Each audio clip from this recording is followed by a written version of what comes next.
Out of nowhere, a totally normal old guy from Japan gets reincarnated into a fantasy world.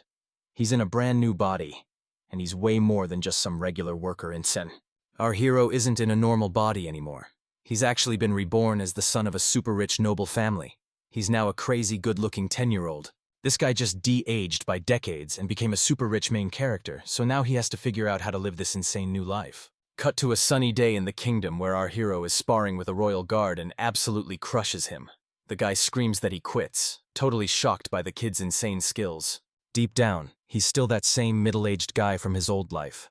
But now the world knows him as Kane Carlier, a 10-year-old noble He gives the guy a totally exhausted look and tells him he saw right through the lie, because even though he looks like a kid, his actual age and experience make him impossible to trick. Kane totally ignores him and stands there with his hands on his hips, saying he's done for the day, so the guy thanks him and gets out of there as fast as he can. Seeing goes back to his thoughts, realizing he totally hit the jackpot being reborn as a young, handsome noble with his mom's top-tier genes.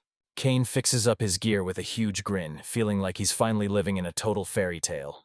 This world is seriously rigged because your whole future is basically decided the moment you're born based on your family and even how good you look. He drops down to one knee and gets into a stance, staring hard at the ground as he flexes his fingers. Even though he's only 10 years old, this kid is already packing some seriously. He slams his left hand, then his right onto the ground, using every element hidden below to turn them into whatever he can imagine. He shuts his eyes, takes a deep breath, and focuses all his power to create something new, before snapping them open to whisper an earth alchemy spell. Suddenly, the whole earth shakes as he presses down harder, making lightning shoot out of the ground and launch rocks high into the air. Crystals sprout from the ground in a small field as a lightning-covered sword bursts right out of him, leaving the hero totally stunned. The boy grabs the sword, checks it out, and lifts it high, saying it looks awesome since he literally forged a weapon out of the metal in the dirt. Still gripping the weapon with one hand, Kane laughs at his own insane power, especially since everyone knows alchemy doesn't let you just create stuff out of thin air. In this world, alchemy was basically just for making medicine and minerals, and the Carlier family spent generations secretly crafting cures to save the country from every nasty plague out there. This earned the family some major respect from the king. That meant the oldest Carlier son was expected to be a total beast with a sword. He had to master alchemy and keep the family legacy going. It was a perfect day outside with the sun beaming down, a light breeze hitting the trees, and clouds just chilling in the sky. Kane starts flashing back to his old life, remembering how he couldn't even sleep right and spent every day stuck at a desk, glaring at his screen and hating his coworkers and every single part of his miserable job. Now he's just laying in the grass looking at the sky, thinking about how he used to be stuck in a boring office all night and fighting rush-hour traffic. And man, that life was honestly... This new world is way better than his old one because he can finally grow the right way and live a totally stress-free life, which he's absolutely hyped about. He grins and shuts his eyes, resting his face on the soft, tickly grass. To him, life feels like total paradise right now. But there's still one thing he's... Out of nowhere, a voice starts shouting from the trees, searching everywhere for the young master. Right then, a dog's nose pops out, catching the boy's scent, and it turns out he's actually been hunting for a half-dog, half-human hybrid this whole time. A random guy jumps out of the bushes and finds Kane lounging on the grass, crying his eyes out because this happens all the time, and he has no idea how to deal with the young master anymore. The hybrid lets out a massive scream for the young master, making him snap awake instantly. You can see the pure shock and terror written all over his face. His eyes pop open as he whips his head. With a shaky voice, the kid asks if Zen is really standing there, blinking hard until his blurry eyes finally snap back into focus. The boy finally notices Zen and tries to say something, but the talking dog cuts him off and hands him some warm water to help him wake up, so he just takes it and thanks his attendant. Feeling totally let down now that the idol is wrecked, Kane slumps against a tree and takes a swig of warm water. Meanwhile, this 32-year-old kobold slave named Zen is totally chewing the kid out, calling Kane a lazy bum and bragging about how he was already grinding on his studies and work back when he was that age. But it wasn't that easy, because Zen used to be a local merchant until his dumb schemes blew up in his face and he ended up as a slave. Kane thinks back to the very first time he met his servant. He was standing there in chains with a bunch of other criminals, looking like he absolutely hated everyone. Zen is usually a total. The young master stares at his servant like he's totally lost, while the guy waves his arms around, insisting he knows why the kid is so upset. The boy just raises an eyebrow, waiting for the servant to finally explain what's going on. Zen looks totally heartbroken as he mentions it hasn't even been 10 days since the young master's grandpa died, especially since Grandpa Leopold was basically a legend in the family. Leopold was a total standout with his long beard and heavy armor, and after conquering a ton of land, he officially earned the title of a duke. Kane put on a massive show of being heartbroken for his servant, but he didn't actually care that his Grandpa Leopold died since they never even talked. This kid spent his first 3 years on the Carlyle family lands, but he's been living in the royal capital for the last 7 years. Kane zones out, thinking about how his Grandpa Leopold was a total legend and wondering if the whole family is doomed now that he's gone. The kid just rolls his eyes and tells the kobold that his dad will take over the job once his grandpa is gone, thinking he can just keep living his best life, but Zen just laughs. The very next day, the kid's dad totally collapsed from stuff like diabetes and high blood pressure. Now he's stuck in bed looking pretty rough. He thinks his body just couldn't. Kane stares at the photo and cringes, seeing his dad looking like a pathetic seal washed up on the beach. And he knows that if Nicholas dies, his easy life is officially over. Nicola looks at his son with a totally heartbroken expression. With a shaky voice, he asks the boy to come closer, telling him that things are really hard for him right now. Kane obviously can. The kid thinks his dad is about to die, so his mom, Louise Carliette, desperately asks the doctor what they're supposed to do now. The blonde guy with glasses says that even though Louise's husband is in bad shape, he can cure any disease. It's just gonna take a super long time. Kane is totally over this whole situation, glaring at the mess in front of him and wondering if he really has to start babysitting his own dad this early in life. The guy hides his face and starts shaking so much it totally freaks the doctor out, and even though he says he's fine, his trembling body gives him away. Kane's eyes start glowing like crazy as he finally stops worrying about the future, freezing up and wondering what's even going through his head.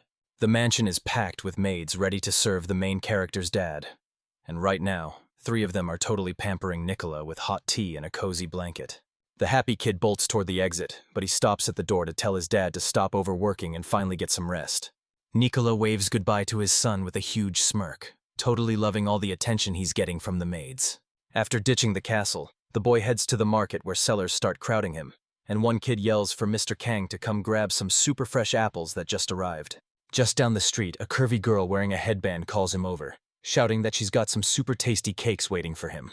The guy smiles as he grabs an apple and takes a big bite, saying he likes the mansion, but exploring the shopping district is way more fun than just sitting around doing nothing. Zen, this kobold servant, is holding a bitten apple and thinking about how these walks are the best way to see the city's hype and try out some awesome stuff. Down in the shopping district, a salesman spots the boy and shouts that he's got a massive catch ready to be sliced up and delivered to the mansion immediately.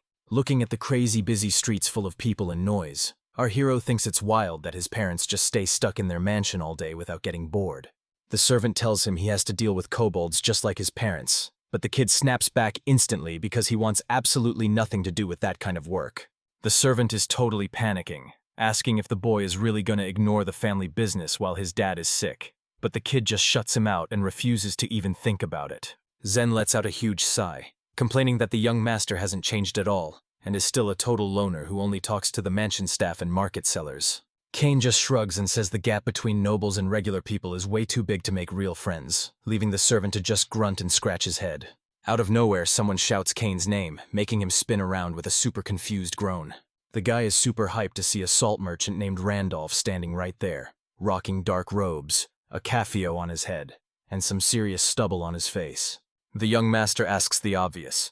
What's the capital's biggest salt merchant doing in a place like this? Randolph just laughs, telling him he's spot on as always, and explains he just finished a meeting before bumping into Kane. The guy gives a snarky answer about just hanging out, which really ticks off the merchant who snaps that it's way too early to be wasting time at a bar. The kid keeps pushing, saying Randolph has way too much free time, but the man just awkwardly mumbles that he wouldn't go that far.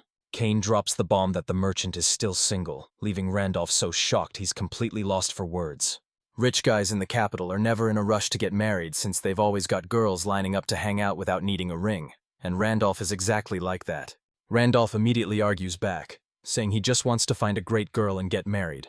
But the young guy calls it a total excuse and warns him he'll end up as a rich old man with zero love in his life. The merchant isn't buying any of this deep talk, and since the kid is acting so weird, he's starting to doubt his age, which puts him in a super awkward spot. The kid just giggles and stays quiet, since he's dealt with plenty of guys like Randolph in his past life, but obviously, no one has a clue about his secret. Later that night, Kane's just chilling at home when his family suddenly calls him over for a talk. Kane knocks on his dad's door and asks to come in, but the moment he steps inside, he's left staring at his parents in total shock. The man kicks back with his hands on his stomach and says they've been waiting for Kane, while his mom Louise sits right next to him with a huge, satisfied smile. He looks at his mom's face and instantly knows that creepy smile and squint mean he's in serious trouble. He nervously asks his mom if she's plotting against him, and Louise's shaky reaction makes it super obvious that his parents are definitely hiding something shady. The dad jumps in to kill the super awkward vibe between the mom and son. It turns out the parents want to talk to him about the former princess of the kingdom they live in now. Kane is absolutely fuming because he thinks his parents only care about the money from this marriage and don't actually give a single rip about his future. Kane's being pushed to marry this powerful, curvy lady who isn't exactly a beauty queen, but he's so annoyed he calls her a status mare and refuses. 2 years ago, rumors were already flying about Kane's getting engaged to a Ramra princess because his parents were totally down to sell him off for money and status. His dad tries to convince him by saying the princess was totally into him, but the guy only remembers how much he hated every time they met up. Kane is absolutely fuming and demands to pick his own bride, but then he spots a totally different girl who's way more stunning than the one they're trying to force on him. Mother Kane is totally losing it and laughing at the chaos, but the boy just glares at her and says she's being super rude, while Louise brushes it off and swears she'd never laugh at her own son. He remembers his mom was just a broke theater actress who managed to marry into high society. But even as a noble, she's still totally obsessed with chasing money and making deals. Louise tells Kane that first impressions can be totally wrong, and he should give the princess another shot. But Kane isn't having it, and begs his dad to let him handle his own marriage. Nicola let out a massive sigh, calling the kid stubborn before looking at his wife and realizing the boy was just like her. The man scratches his beard and says he isn't there for a beneficial marriage, really leaning into that word, which just makes the boy even angrier since his dad is being so obvious about his real motives. Suddenly, the man's face totally shifted, and he got dead serious, wanting to have a real heart-to-heart with Kane just like a father and son. The old family head starts complaining about his failing health, but the guy thinks Nicola is just being a total drama queen since the doctor said he'll actually recover in time. The doctor tells the dad he has to stay in the capital for a long treatment, and even though the kid starts to figure out what's really going on, he stays totally silent. Nicola keeps a totally serious face while explaining that the tax money stopped going to the capital after his dad died, and as he pulls his blanket closer, he looks at his son who's too shocked to even say a word. A father gives his son a massive order. As the oldest in the Carlier family, he's heading to the capital tomorrow to step up as the new lord. The dude screams out in total shock, and Kane looks back and forth between his parents, praying that everything he just heard was just a bad joke. Nicola is totally confused and asks him one more time, but the guy just shakes his fist and yells that he's still 100% against it. He tries to play the "I'm just a kid" card since he's only 10, but Nicola doesn't care at all, and the man is totally blown away by how much Kane has grown up. The family head quickly steps in to say their land isn't as massive as the capital, but it's got gorgeous scenery and some seriously delicious food and wine. Nicola says 4,000 loyal soldiers and awesome villagers are waiting for the kid, and since Kane inherited his insane talent, his age doesn't even matter when it comes to ruling. This dude refuses to give up and suddenly gets a genius idea. He'll just have a neighboring lord collect the taxes for him to make things way easier. This totally sets the dad off, and he calls Kane a complete idiot because letting anyone else collect taxes means their family's money is as good as gone. Louise backs her husband up and tells Kane she's totally serious, saying you can't just trust some random person with your money when it's a job meant for family. The kid is already about to give up and asks for an adult's help with a shaky voice, but his dad steps in and promises that Kane can totally handle it. Nicolas Carlier thinks his son is a total genius who's ready to lead the family, and he's the only one he trusts to handle a job this big. Everyone shuts up as his dad's words, "You can handle it," start blasting in his head like a non-stop alarm. The next morning, Zen and a few guards headed straight for the Carlier family's land. They were cruising down the road in their carriage. There was nothing but thick forest all around them. After 3 days of brutal travel, the young master and kobold finally made it to their destination, finding a place where every house looked exactly the same under a thick forest of trees. The guy grunted and told Zen that this place was just a totally normal, boring village with nothing special about it. The servant asks if he's for real, because it looks like he's not impressed by the view at all. The kid freezes up for a second, then awkwardly tells Zen he's totally wrong and that everything is actually perfectly fine. A guy named Granto walks up, who's actually the captain of the guard traveling with a young man, and he points to the locals while telling Kane they all showed up just to welcome their new The guard captain tells Kane the villagers are obsessed with him because his grandpa was the old ruler, and Kane realizes right then that they aren't going to let him leave that easily. The young guy jumps at the chance and asks the captain to team up and rule this land, but the captain looks super stressed and can't find the words because his health has been trash lately, especially his stomach after he changed his diet. The guy asks if they're camping out for the night, and the captain nods because the locals were already told to have the tents set up and ready for them. Zen says there's more to it, since the servants need time to prep for the new lord, and because Leopold wants everyone to have a break for their own stuff. The big meeting is happening tomorrow afternoon. It was the dead of night and everyone was totally passed out in their tents when a sudden scream rang out because bandits were raiding the camp. Zen's servant bursts into the tent wearing a nightgown and a sleeping cap, totally freaking out as he warns him that bandits are attacking. The sleepy kid asks what's going on, but the kobold just keeps shaking him and dragging him by the arm, yelling that they have to get out of there right now. The young guy asks again if they're bandits, so Zen quickly shouts that Mr. Granto is busy fighting off hundreds of thugs right this second. Kane looks around the tent totally lost and asks with a shaky voice if bandits really broke in, and when he hears it's true, he starts wondering what they're even looking for. The servant begs him to stop being weird and just focus on escaping, but the guy won't budge because he thinks his 25 armed soldiers can handle anyone who tries to break in. Kobold sets him straight and says the army is actually way smaller, and when the hero hears there are only 20 guys left, he looks absolutely furious and totally confused. Kane asks where the other 20 soldiers went, and the kobold just sighs, saying they all got scared and bolted. Kane is totally shocked. He can't believe these guys would actually chicken out and ditch. These warriors were just hired guns from the capital who didn't care about Lord Kane, and since the pay wasn't worth dying for, they just turned tail and bolted the second things. Kane realizes he's in a total nightmare and wonders if his life is really gonna end right here, killed by some random bandits raiding the camp. The Granto guard commander from the capital stayed to fight because his family lived right there, and if he ran away like a coward, the Carlier family would have executed them all for his betrayal. The last 5 knights were totally terrified, but they kept fighting just to buy Lord Kane enough time to escape the village and find a safe place to hide. The captain pumps himself up and yells that winning or losing doesn't even matter anymore. He stares right at the villains who are itching for a fight.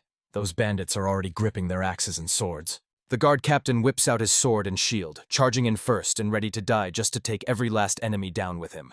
This young master is sprinting through the dark woods with his loyal servant, while Zen screams at him to move his legs even faster. The kid's mind is racing as he remembers his dad's promise that 4,000 loyal knights lived here, and the people were so kind they'd never leave him hanging.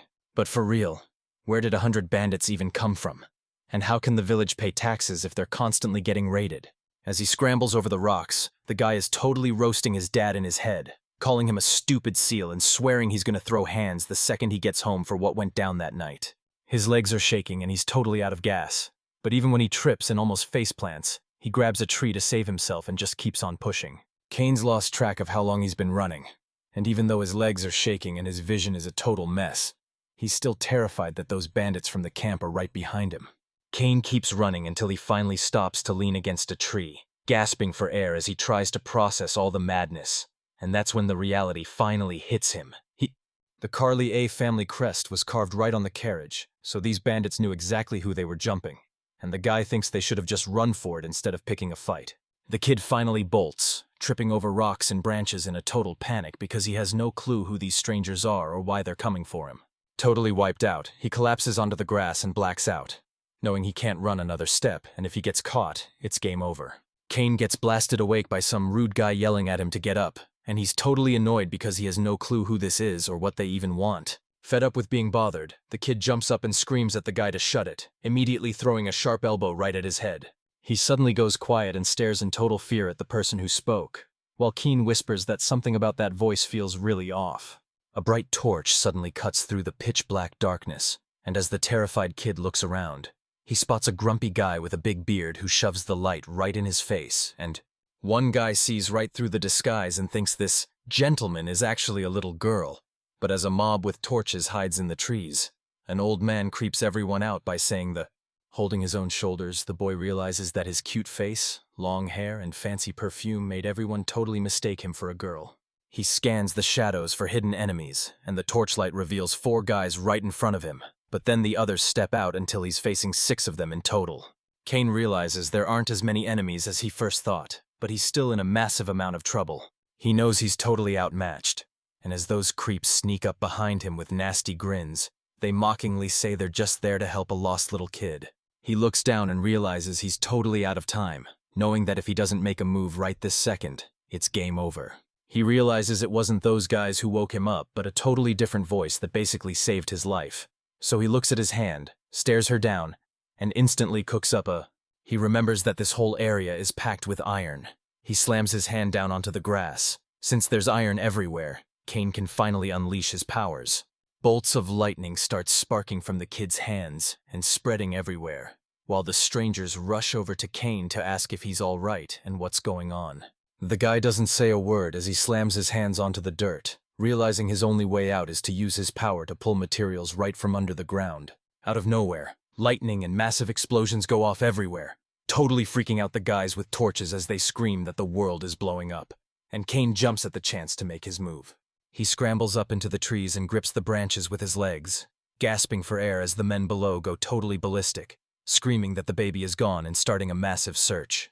The kid realizes running is totally pointless because those guys are definitely going to catch him, especially since they're still fresh while he's completely gassed from dodging the robbers, leaving him with zero. He chuckles as those strangers follow the tracks straight to the tree in the dark, just waiting for them to get close since they have no clue what kind of insane power the young master is hiding. He focuses every bit of his power as he touches the tree and grips his arm, and with a deep breath, bright bolts of lightning start racing down toward his wrist. He goes all out to crush the gang that jumped him, making the ground shake with massive explosions until a bolt of lightning blasts the bearded guy who called him a little girl. The kid stares wide-eyed as he whispers his magic spell, while the confused thugs wave their torches around, yelling that the whole place is shaking and glowing again. Suddenly, metal bars blast out of the ground and trap the attackers in a cage, leaving them screaming and desperately banging on the bars to escape. The guy finally climbs down from the tree clutching his head, totally drained from his escape and all that magic, while the prisoners trapped behind 25 iron bars on every side of their cage start slamming against. Gasping for air, the kid tries to scramble away, realizing Cain just summoned like 100 massive swords all at once. He finally thinks he's in the clear, so after one last look around, he starts pushing forward with everything he's got, even though every step is a total struggle. He's scrambling over these massive boulders, his body feeling like lead while his legs went numb ages ago. And even though they're basically useless now, he's gotta keep pushing because stopping. Cain's clutching his shoulder after crossing that freezing river, and since he's totally soaked, his body temperature is crashing fast. Completely drained, the hero collapses straight to the ground. He's positive he's not going to die here. He remembers all those survival shows he watched on the Discovery Channel in his old... The wind starts picking up, making the leaves on the trees shake like crazy. A bunch of leaves get ripped right off the branches and fall all over the ground. Just like that, the clouds vanish, and Cain is soaking wet and shivering his head off, curling up on the frozen dirt and wishing he was back in his warm bed instead of this icy nightmare. Suddenly, he senses someone nearby, and when he looks up, he sees two dark shadows that make him freak out because he thinks those same old guys who jumped him finally tracked him down. Cain springs up from his hiding spot, glares at the two strangers, and demands to know who's there. After hiding in that hole for ages, he finally peeks out and accidentally terrifies a little kid, who screams for his brother and leaves our guy in a super awkward spot. Standing right behind the kid, this boy clenches his fist, looking totally ready to step up and protect them if he has to. This spiky-haired kid snaps, demanding to know who Cain is and why he's snooping in someone else's garden. And just as the guy starts to look confused, the truth suddenly hits him. Cain crawls out of the hollow where he spent the night and tries to apologize for trespassing. He explains that he just got lost in the dark and ended up there by mistake. But this random... Cain isn't in any rush to talk, so he just stands there and measures his height against the kid, realizing they're a perfect match while the confused stranger asks what's going on. With a smirk, the guy snaps his fingers and tells the kid he's got a deal he won't want to miss. After they swap outfits, Cain tells the kid he can just keep the clothes, leaving the boy totally stunned and asking if he's actually for real. The kid just nods and hands over the rest of his clothes, telling them he's 100% sure about his decision. Cain pulls on his boots and thanks the guys again for letting him crash in the garden and swap clothes, and since they're the exact same size, the new outfit fits him perfectly. He did all this just so he could disappear into the crowd. That way nobody's going to catch on to him anytime soon. It's a genius move, even if it makes... Cain waves goodbye to his new friends, leaving them totally confused and wondering where he's even headed. He doesn't even answer, just tells the kid to blame a forest fairy for the new clothes and says goodbye. The boy waves back, looking super confused, and whispers about them being the same age. But Kane is already long gone. Finally, our guy bursts out of the thick woods and spots a village sitting right on the hills, so he heads straight for the fenced-in houses. Jordian fixes up his gross, stinky disguise and thinks his plan is total genius, because now nobody would ever guess he's actually a rich noble here to take their tax money. The bandits are probably going to mistake Kane's new friend for him and snatch him up. But Kane thinks they'll just grill him for info and let him go instead of killing him. They've got huge plans ahead, like tracking down the young master's grandpa's mansion, but he has absolutely no clue where it is, or how to even find it. Kane figures he's had enough excitement for now, so he flops onto the grass to catch some sun before asking for directions, finally rolling over and closing his tired eyes. There's no way he's getting any rest with the young master, especially when a mysterious shadow suddenly pops up out of nowhere and asks what he's even doing in a place like this. The guy screams and jumps back in total terror without even looking, accidentally launching himself right off the hill he was just crying on. A shadowy girl asks if he's doing okay, but Kane just plugs his nose and yells about how the whole place reeks of donkey poop. The maid starts cracking up and apologizes to the young master, telling him that lying is totally impossible in this place, and he finally realizes the person who scared him was the long-haired.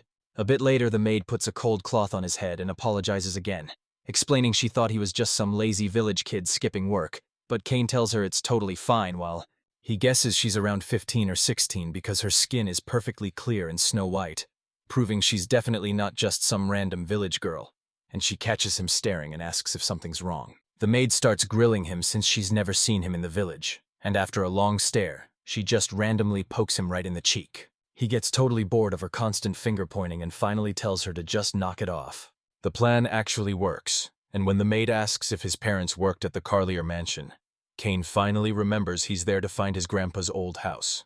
The kid can't let his secret out, so he claims he's got no family left, but he's dying to know how this maid even knows about that mansion. She strikes a super proud pose and brags that she actually works there and was just visiting her parents. And right then, he realizes this is his big chance. The maid pinches his cheeks again and tells him he's actually a pretty boy, making Kane blush like crazy. Super flustered, the guy starts flailing his arms and backs away, demanding they just take him to the mansion already. She double-checks to see if he's actually headed to the Carlier mansion, which is wild because that's exactly where she works. The maid leans down to his level and asks why he's even going there since he doesn't have any family on the job. But Kane just snaps back and asks why it even matters. She's not even mad though. The maid actually starts cracking up because she thinks the young master is being super funny. This long-haired girl points at a carriage and tells Kane to ride with her to the mansion, since there's no way a little kid like him can hike over those mountains alone. The kid is totally shocked, but his luck is finally turning around because bumping into this maid after such a wild night is a total miracle. She figures Kane is starving, so she tells him to run home and grab some food if he's down for it. She keeps going, telling him she's got tons of snacks and amazing tea back at the mansion that she's down to share. His mouth is watering because he hasn't eaten a single bite since last night, so he agrees to the deal and starts following the maid, but then he suddenly stops in his tracks. I'm not just starving, I'm also starting to get a really bad feeling about everything that's going down right now. Stick to attacked, to be 100% accurate to the text. Final version. Kane thinks it's super sketchy that this fancy carriage is just for... Right then, Kane realizes that Granto, the soldiers, and Zen's servant have all vanished, and he has absolutely no clue where they went. The guy suddenly bails on the deal, claiming he's got some mystery emergency to handle. So Kane just told me to give you directions to the mansion. She nods and asks if he's for sure coming with her. But instead of giving him directions to the mansion, she just tells him to hold on a second. The maid dashes over to the carriage while the driver is chilling with his pipe, finds a beat-up paper folded 4 times inside, and rushes back to the guy waiting for her. She unfolds the paper to show him it's actually a map, marking the mansion and exactly where the hero is hiding right now. The boy thanks the maid for being so nice and grabs the card so he can head to that marked spot later. Their talk wraps up right there, and the young master suddenly bolts back into the forest, leaving the maid standing there before she can even say goodbye.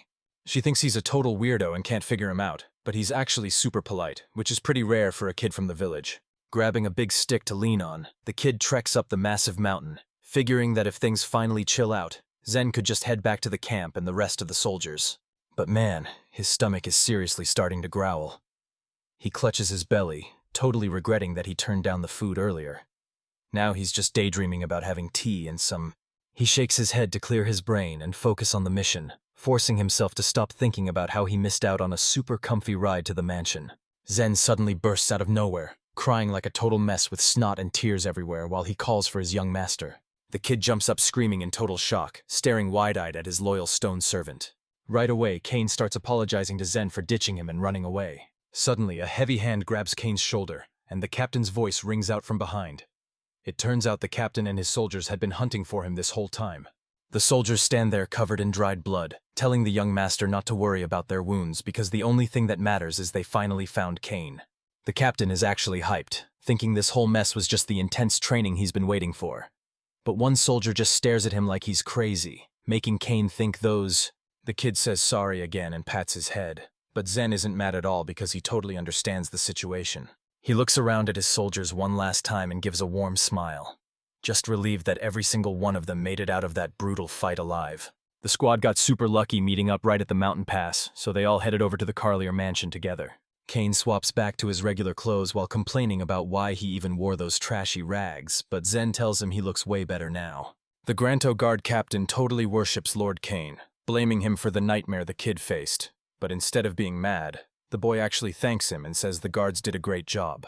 Granto doesn't even look up and keeps pushing forward, yelling that he's never making up for his crimes, while the boy just stops in his tracks, totally confused why nothing is working.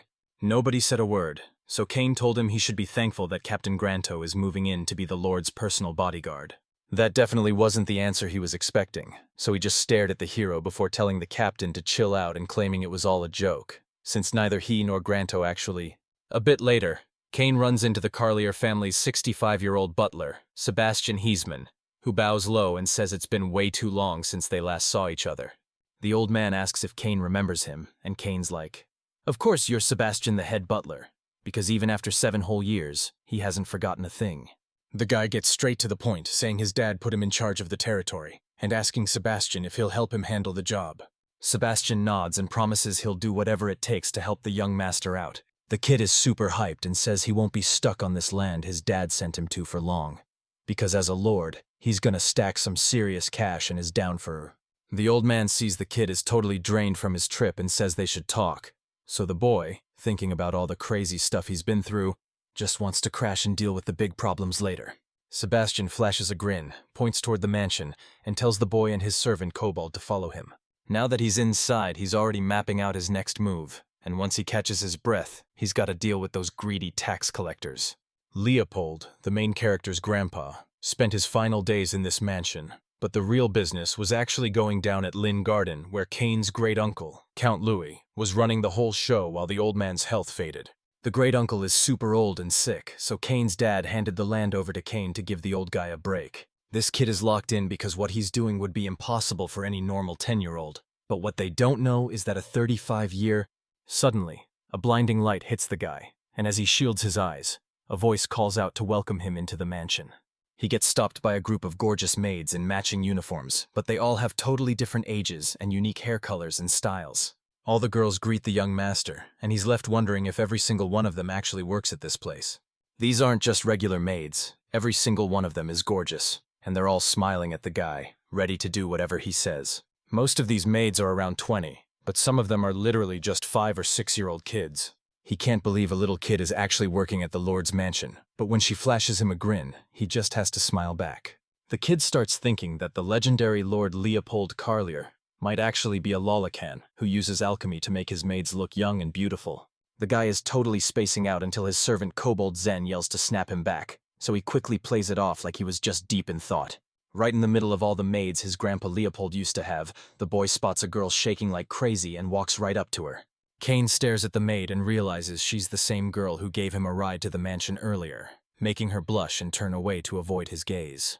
Sebastian catches the guy staring at him all curious, so he asks if something's up, but the kid just plays it cool and says he's fine. The old man stops, looks at the shaking maid who's too scared to say a word, and just walks away because he totally believes Lord Kane. Right then, the maids start teasing Eileen, the girl Kane met earlier, asking why he was staring at her so hard, and she gets so embarrassed that her face turns bright red and she can't even say a word. Kane's thinking there's no way Eileen suspects that the random kid in rags who face-planted into donkey poop is actually her new master. Sebastian heads into the next room and tells the young master to hang tight while he grabs all the paperwork for his family's property.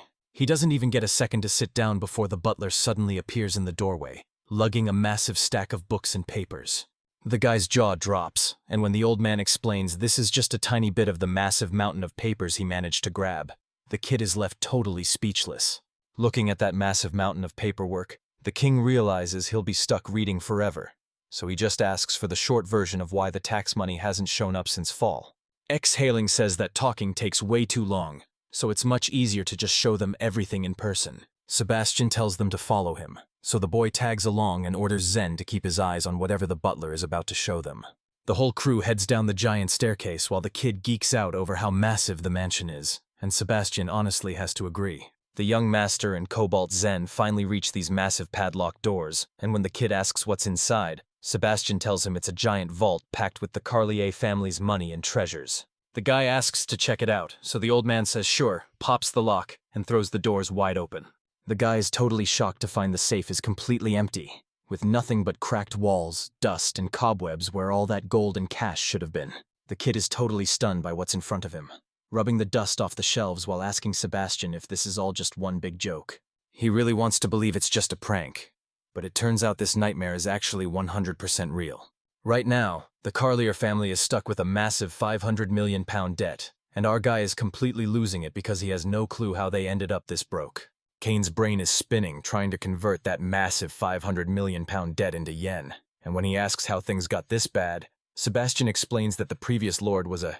The kid is totally lost and asks how his grandpa, a legendary manager who was tight with the royal family, could possibly end up with such a massive debt. The old man just gives a knowing laugh and says that's the exact name of the legend about the house's very last lord.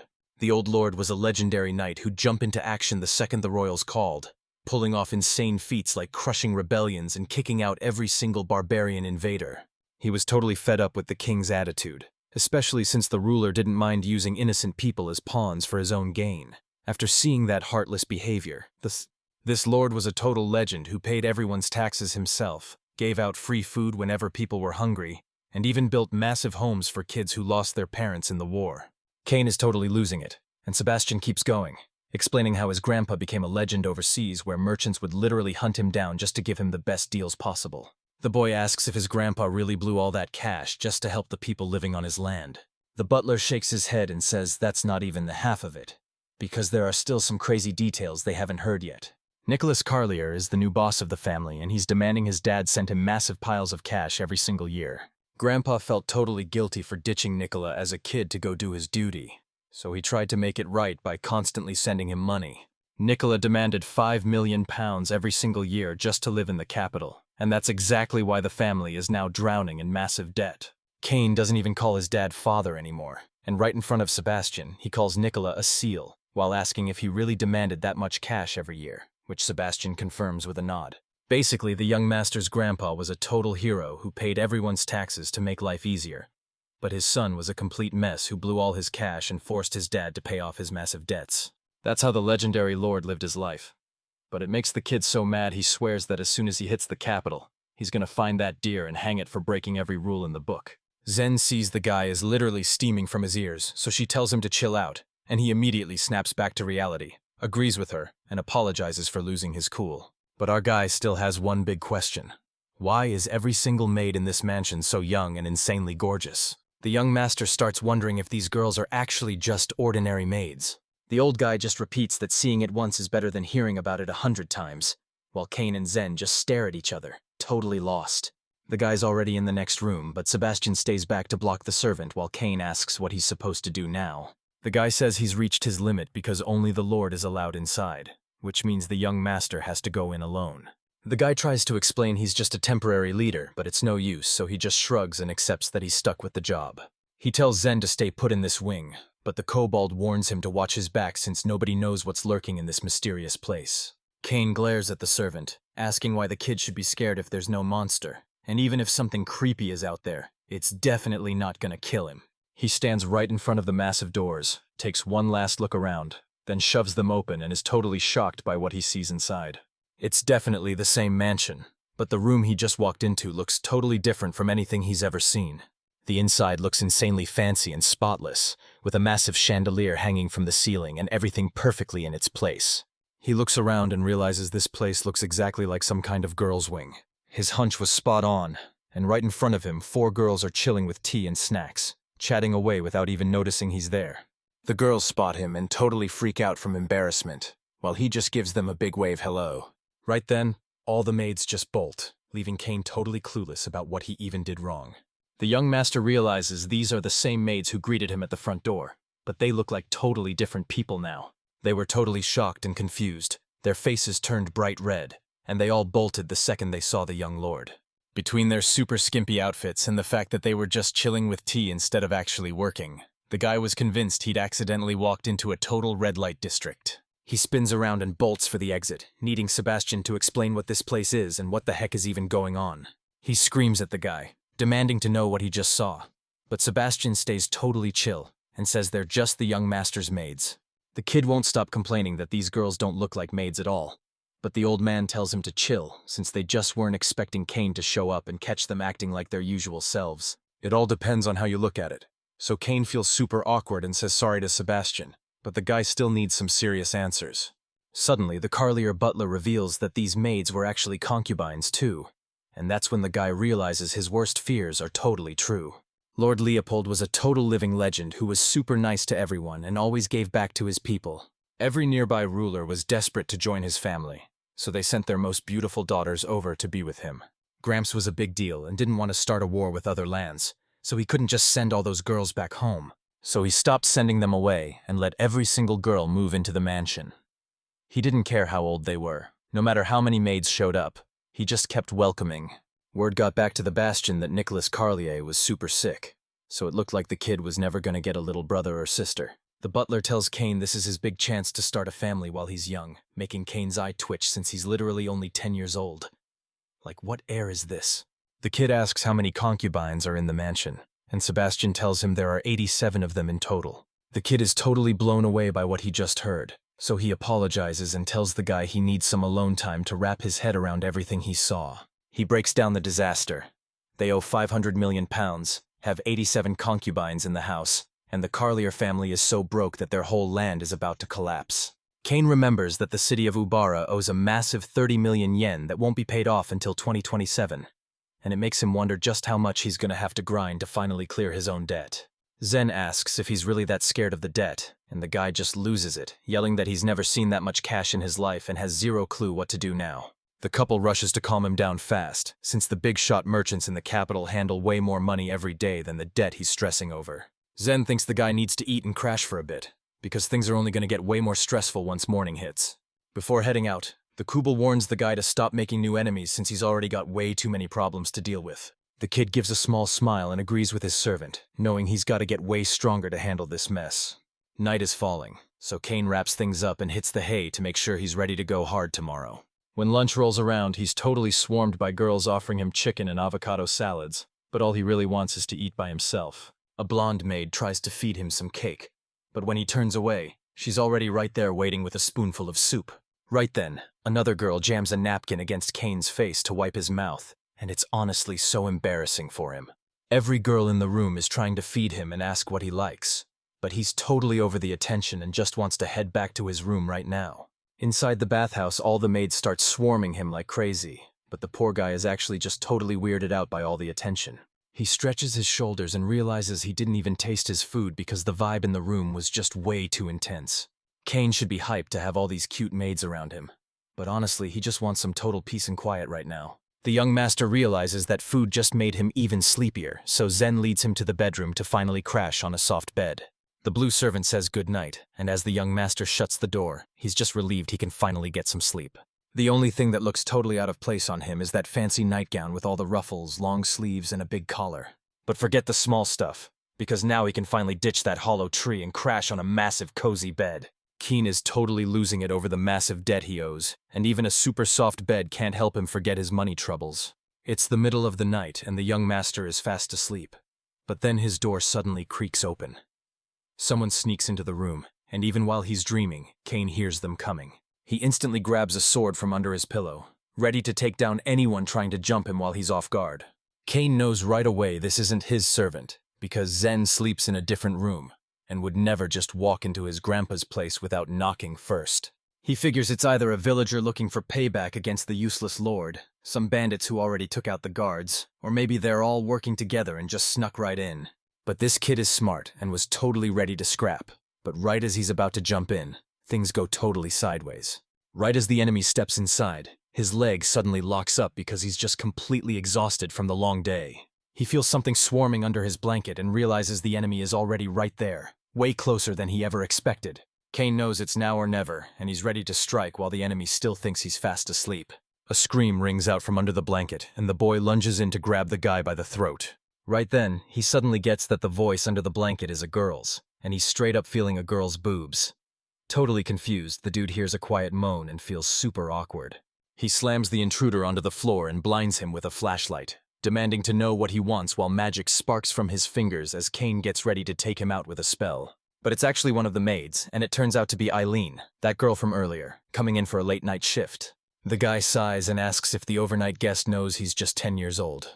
The girl nods, and Kane adds that at 10, it's way too early to be doing a night shift. Eileen says she'll get totally roasted if she fails her mission. So even though she's dying of embarrassment just like him, she's gotta suck it up and do her job. Kane knows Sebastian was the one who gave the order, but the young master says he doesn't need it right now, and hopes the butler eventually sees things his way. The boy tells the maid to head back to her wing and promises he'll deal with their butler, Sebastian, about the whole situation later. Out of nowhere, she starts bawling her eyes out, and the guy panics, trying to tell her he wasn't actually going to do anything. That answer just makes her even more miserable, and she starts sobbing because he's not lifting a finger, even though that's the whole reason she came to see him. Kane finally realizes every maid in this house lives like this, and if the master rejects them, it totally ruins their reputation. He tells her to look up, and she stares back with watery eyes while trying not to cry. So he apologizes for being so mean earlier since he didn't expect anyone to show up that late. The young master reaches out to her, worried she'll freeze on the floor, and pulls Eileen up to sit right next to him on the bed. Even though she's calmed down a bit, the girl is still sobbing next to the young lord, so Kane asks for her name to break the ice and learns she's called Eileen. He figures out why Sebastian sent this specific maid to his room, because earlier that morning, Kane was totally glued to Eileen and didn't even look at the other girls. He taps her shoulder and quietly asks if the other maids know she's in the guy's room, and she tells him they totally do. He realizes there's no way he's getting rid of her right now, so he just tells the maid she can stay the night. The bed is totally massive, so he and Eileen can both sleep there without even getting in each other's way. The maid starts tearing up and blushing all over again, making the guy feel super awkward as he asks what's wrong and tries to soothe her until she finally drifts off to sleep. He can't even look away because he has no clue what's going on in their heads. And honestly, living in a place like this for so long has probably totally twisted how they see the world. Kane is still the same old guy from his past life, but he's trying to be super respectful to Eileen because even though his soul is ancient, his body is way too young for them to spend the night together. Eileen's the first one awake, and she rips off her covers, totally stunned that she actually knocked out like that. She checks her clothes and covers up, but realizing nothing actually happened just makes the whole situation feel way more awkward. This was Eileen's first time ever sharing a bed with a guy, but since she was sent to Leopold's grandpa, the old man was way too ancient to actually do anything spicy. She's totally fuming because she spent all night prepping this plan. But Kane is just fast asleep with a super innocent look on his face, not suspecting a thing. Eileen heads back to the girls' wing first thing in the morning, and the maids immediately swarm her to get all the juicy details. This super nosy maid totally puts Eileen on the spot by asking if she and the guy finally did it, leaving her blushing like crazy and completely speechless. Gertrude rushes over to maid's aid to report that Linda, the blonde girl with the twin tails, is asking some seriously gross questions. Linda spills the tea that Gertrude actually wanted to see the young guy instead of Eileen that night, making Gertrude turn bright red as she starts making excuses. Linda won't stop teasing her, asking how big the guy was, if she made him feel good, and if they actually did it. One of the maids tells Linda she needs to wash her mouth out with soap after saying stuff like that. Just then, a maid named Grace bursts in and starts hyping Eileen up, saying she was lucky to be the first one in the guy's bed. But now it's everyone else's turn. The three girls glared at the maid the second she walked in, and you can tell they totally hate her because Grace is a massive bully to everyone else. She keeps ranting, saying Eileen only got lucky because the young master fell for her body, and that the rich girls should have been first to sleep with Kane instead of a broke beggar like her. The girl is totally annoyed by the loud shout and shoots her a death stare, but Grace just laughs it off. asking why she's so mad when she was literally just complimenting her body. She tells the girl to stop acting so stuck up, because getting on Mr. Kane's good side was nothing but a total fluke. Scarlet, with her hair in a high ponytail and 2 strands hanging down, steps up to defend her friend and laughs, telling Grace she's just salty because Mr. Kane hasn't even looked her way. The girl's goons snapped back that the young master summoned them personally, so they weren't about to waste their time arguing with a bunch of losers. It's been 5 whole days since Grace and all those high-class maids got their big assignment from Mr. Kane. Eileen and her friends are just doing the dishes when Gertrude drops some scary news. Grace and the girls still haven't come back, and no one has ever been missing for this long before. One of the maids starts getting a bad feeling that something went wrong since they've been gone for way too long. To find out where they went, they have to ask the young master directly, and since everyone else is too scared, Eileen steps up to follow the maid's plan. She walks into Kane's office and finally learns the truth about the people who vanished 5 days ago, while he just calmly tells her they've all been cut. Eileen's totally lost and asks what that thing is, wondering if the missing maids are finally coming back to their side of the mansion. The kid claims he actually spared her friends and maids, plus everyone from the rich families to the merchants in the capital. That totally freaks the girl out, and thinking Kane is about to sell her off, she starts to snap at him until he yells at her to just chill out. He leans in and tells her she needs to listen up because this is serious. He drops a bombshell on Eileen, admitting his family is on the edge of losing everything.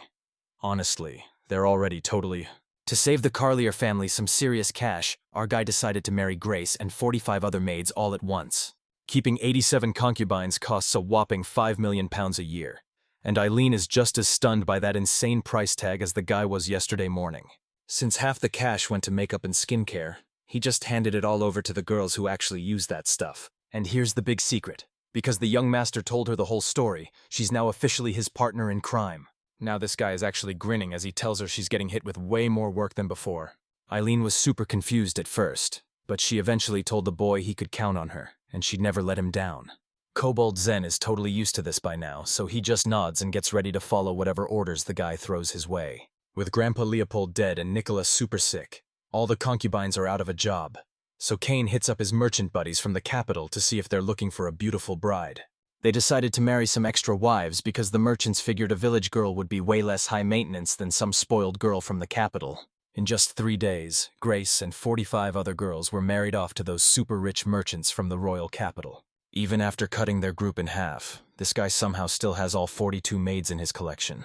Because of that, a bunch of 15 and 16-year-old girls were left behind in the mansion, and since one was even younger than 10, the kid could totally cut things back again, but that would just make the other families turn on Carlier and the young lord.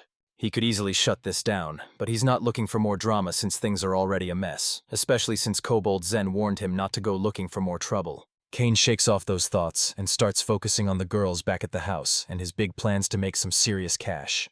The maids, Sebastian, and a few of the young master's guards are all living in the family mansion now. The boy says keeping them here is a total mistake because these people have been over 50 for way too long. Captain Granto and the 4 young warriors headed back to the capital, leaving the former kobold merchant all by himself. The guy stares Zen down and asks what his deal is, so Zen just tells him his servant uniform looks like total garbage. The servant is totally lost and starts making excuses, saying he was way too busy to even change out of his work clothes. Suddenly, he gets a wild idea and hands Zen a secret mission, and Zen is already standing by to get the job done. First, Cobalt has to sort through the whole library, keeping only the books about running the earth and letting Zen trash the rest. He hands the warehouse key over to the servant. Along with his dad's old junk, all the Carlier family's secret treasures are hidden in there. Kane tells Zen to check everything. He says he figured out something huge back at the capital, and since you can't trick the servant's eyes, he's putting all his faith in Cobalt. Zen gets totally fired up and tells the kid to count on him, promising to finish the job right now, so Kane finally lets his servant go. With that finally over, the guy takes a big stretch and gets ready to check his loot, but right then, a massive thunderstorm starts crashing down outside. He rips open the mansion doors in a total mood and starts cussing out the rain as it suddenly starts dumping down on him. Right then, Sebastian the butler sneaks up and tells Kane he shouldn't go out in this crazy rain. And since all his plans are totally ruined, Kane has no choice but to stay put. The guy is shivering like crazy and says it's way colder here than the capital. So the old man immediately throws a blanket over him and sends him to his room to warm up. The dude is still shaking like crazy by the fire and complaining about the weather, but he's totally cool with it when Sebastian hands him a hot cup of tea. It rained for 10 days straight, and this sudden disaster totally ruined Mr. Kane's land. The floods absolutely trashed dozens of villages, but the harvest warehouse got it the worst, and he was completely swept away by the rushing water. He looks at the map covered in marks from the non-stop rain, and realizes this whole thing is a total nightmare. Now that he's totally broke, Kane feels like he just started a kingdom-building game on the most insane difficulty level. Plus, nobody can really keep him safe, and the young master has no clue when those bandits are going to strike next. He's totally broke and drowning in debt, so the locals don't trust this new lord at all, even though he's got some super loyal allies backing him up. Things look totally game over right now. But that's only because they don't know our hero has some insane alchemy skills. A maid brings a pot of hot tea to the guy while he's all alone, but he straight up refuses to take a sip. Kane tells Sebastian and the maid to beat it, and they don't hesitate to clear out of the room. He's got zero info on this place, but if he knew even a tiny bit more, he could totally escape this disaster. Kane thinks a status screen for his land would be awesome, just like in a video game, and he really wishes he could make one. Suddenly, a blinding white light hits the kid, and he has to shield his eyes because he has no clue where it's even coming from. He cracks his eyes open and sees that exact screen floating right in front of him, showing every single stat he needs. The population is at 780,000, faith is at... Out of nowhere, a tiny elf pops onto the guy's shoulder and explains that this is a live look at the Carlier family's land. He flings the tiny creature off his body and glares at her with pure evil, demanding to know who she really is. The fairy zips over to his other shoulder, crosses her arms, and snaps that she's here now and absolutely hates being talked to like that. Kane stares at this tiny girl with wings and asks if she's just a moth, but she totally snaps at him, saying moths don't talk, and he should have at least compared her. The guy squints at the long-haired fairy and asks if she's some kind of bug, telling her to get lost because he's already got enough problems and thinks she's just making everything up. The fairy covers her eyes in total frustration, super annoyed that she saved this guy's life and didn't even get a thank you for it. This dude is still in total denial and can't remember ever seeing her, so he just laughs at the flying creature and calls it a great prank, having no clue he's actually staring at a literal god. The fairy girl just smiles and reveals she's actually Opraya, the mother goddess of the Carlier lands. Now that Kane is the new lord, Opraya hooked him up with a special blessing to help him master his new territory. Kane has no clue who these goddesses are, but the fairy cuts him off and gets totally heated because he forgot how Oprius literally saved his life in the forest. He suddenly remembers being passed out and totally exhausted in the woods until a mysterious voice snapped him awake. Kane finally remembers that a weird voice he'd never heard before woke him up just in time to save him from those forest bandits. But even after all that, he's convinced he was just hearing things because he was so exhausted, and those words were nothing but a trick of his mind. The fairy hears his every thought and starts pouting, insisting she's totally real and not just a hallucination, while Kane is left wondering how she's even reading his mind. Opraya just giggles and reminds him she's the real deal goddess, and since the guy realizes he's stuck with her, he sighs and asks what she's actually after. Opraya reminds everyone she's the mother goddess of this land, and she's on a mission to bring her house back to its glory days. After Kane figures out what the little flying guy wants, he asks for help with his mess since the god wants the land to thrive.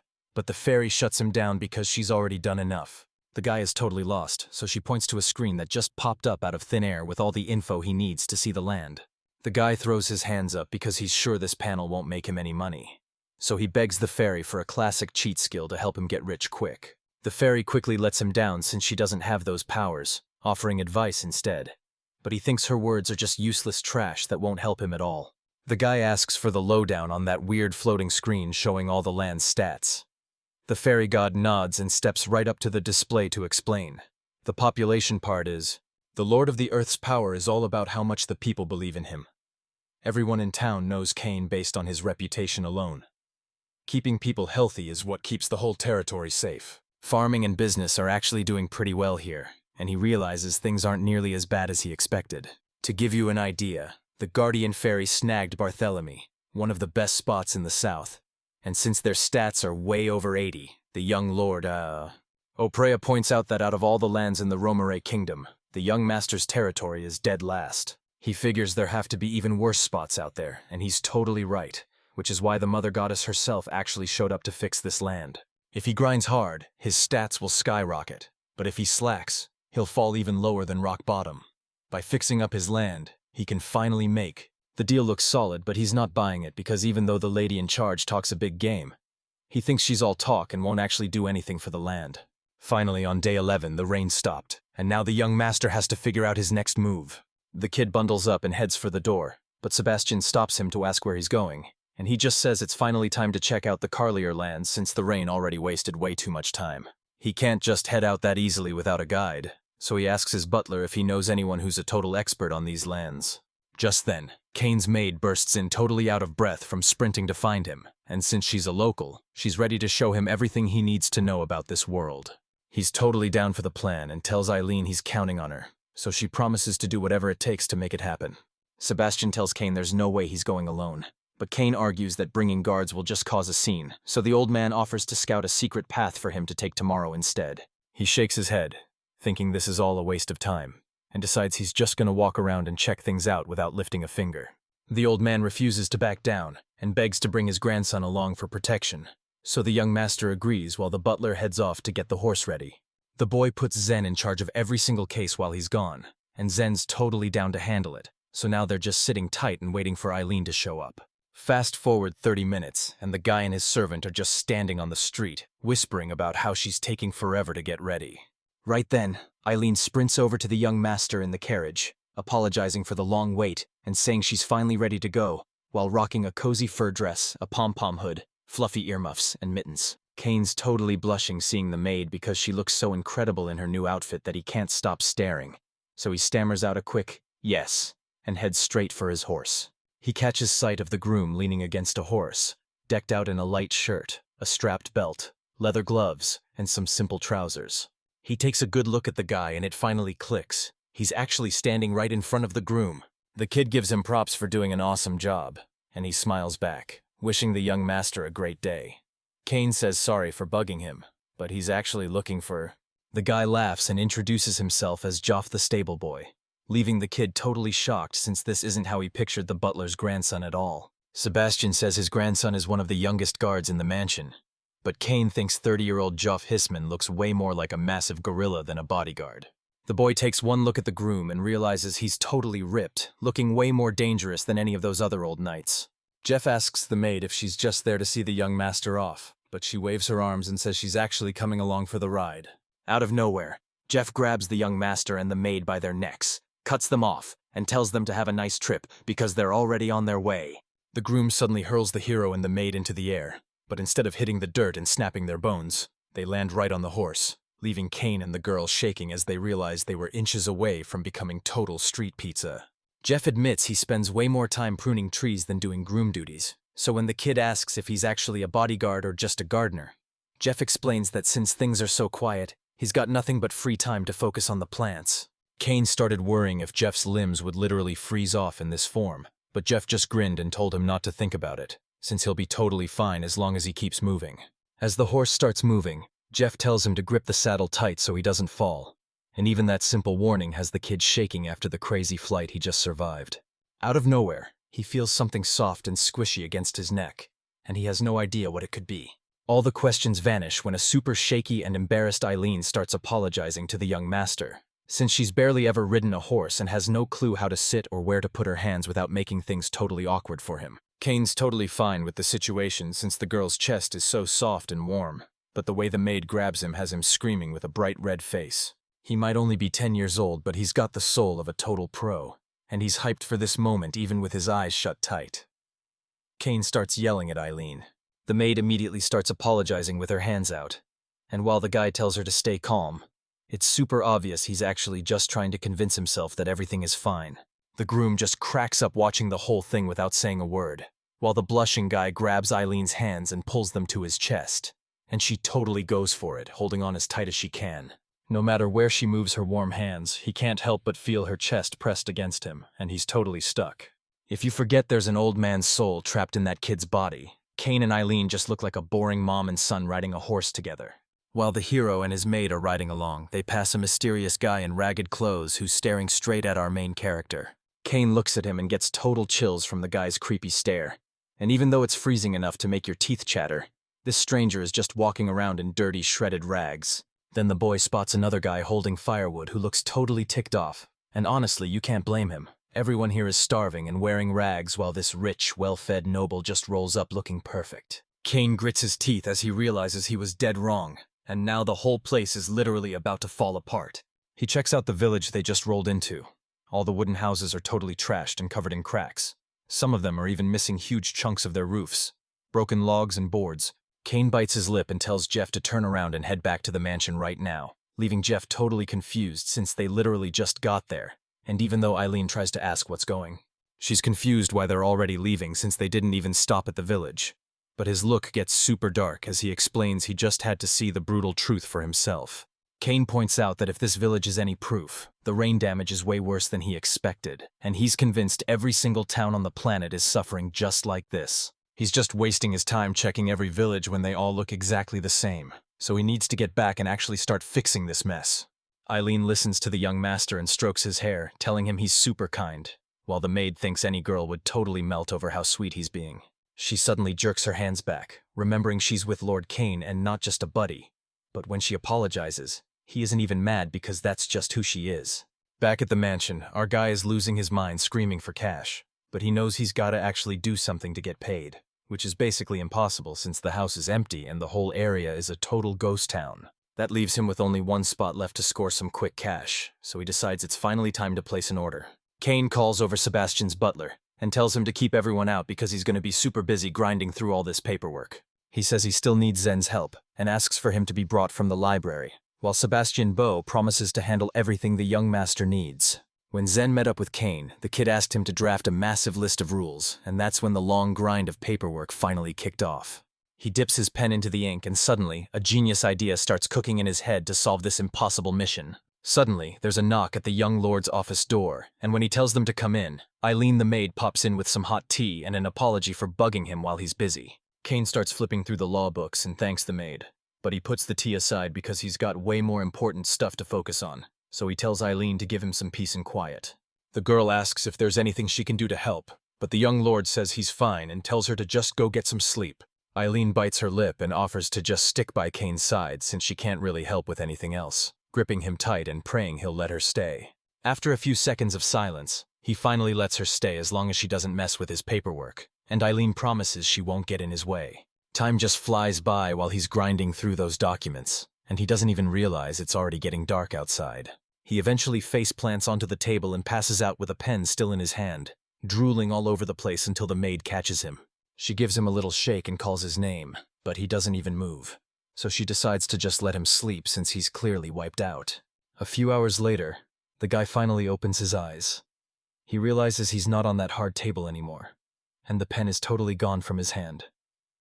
Now he's lying on.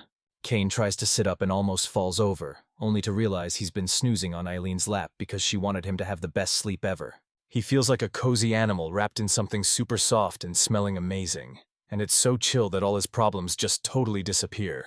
Kane still feels like a total old man on the inside, but for some reason, 15-year-old Eileen is already acting way too much like his mom.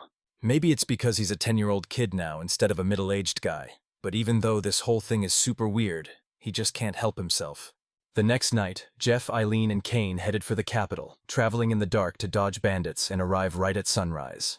Sebastian was totally against it, but the groom and maid promised they'd move so fast that no bandit would ever be able to catch them. As the carriage is about to take off, Eileen insists on going to the capital because she's totally freaking out, but Kane gets serious and tells her this isn't a vacation since they need. Right on schedule, Jeff, Eileen, and Kane roll into the Romery's capital at the crack of dawn, and those massive stone walls and towers look absolutely epic. Eileen's jaw drops as she looks around the capital, saying it's nothing like she imagined, and while the guide is totally confused, the groom explains that this is the first time any of them have ever seen the city. The place is absolutely packed with people looking super fancy in long dresses and stylish outfits, making Eileen wonder if it's some kind of huge holiday since the crowd is just massive. He tells the shocked maid that the capital is always this wild, with tons of money and people constantly moving through, so now he's heading off to turn in some paperwork. Before he can even finish his sentence, he slams head first into a massive bully and hits the floor, while the big dude starts cussing him out for not watching where he's going. Right after that, he towers over the poor kid and demands he say sorry. Since the elders are watching, you've got to beg for mercy. With Kane being so huge, he's back in. The kid jumps to his feet and sizes up the massive soldier, realizing this guy is way bigger than Jeff and that he definitely should have brought some backup for this crazy mess. He gives the groom a silent look since the vibe is already crystal clear. But the man quickly catches on to exactly what Kane is staring at. Jeff looks from the young guy to the bully, who starts talking trash and acting tough because he thinks Jeff is only scared of the bodyguard. Eileen jumps right in to handle things, apologizing for her brother and saying he never meant to cause any trouble.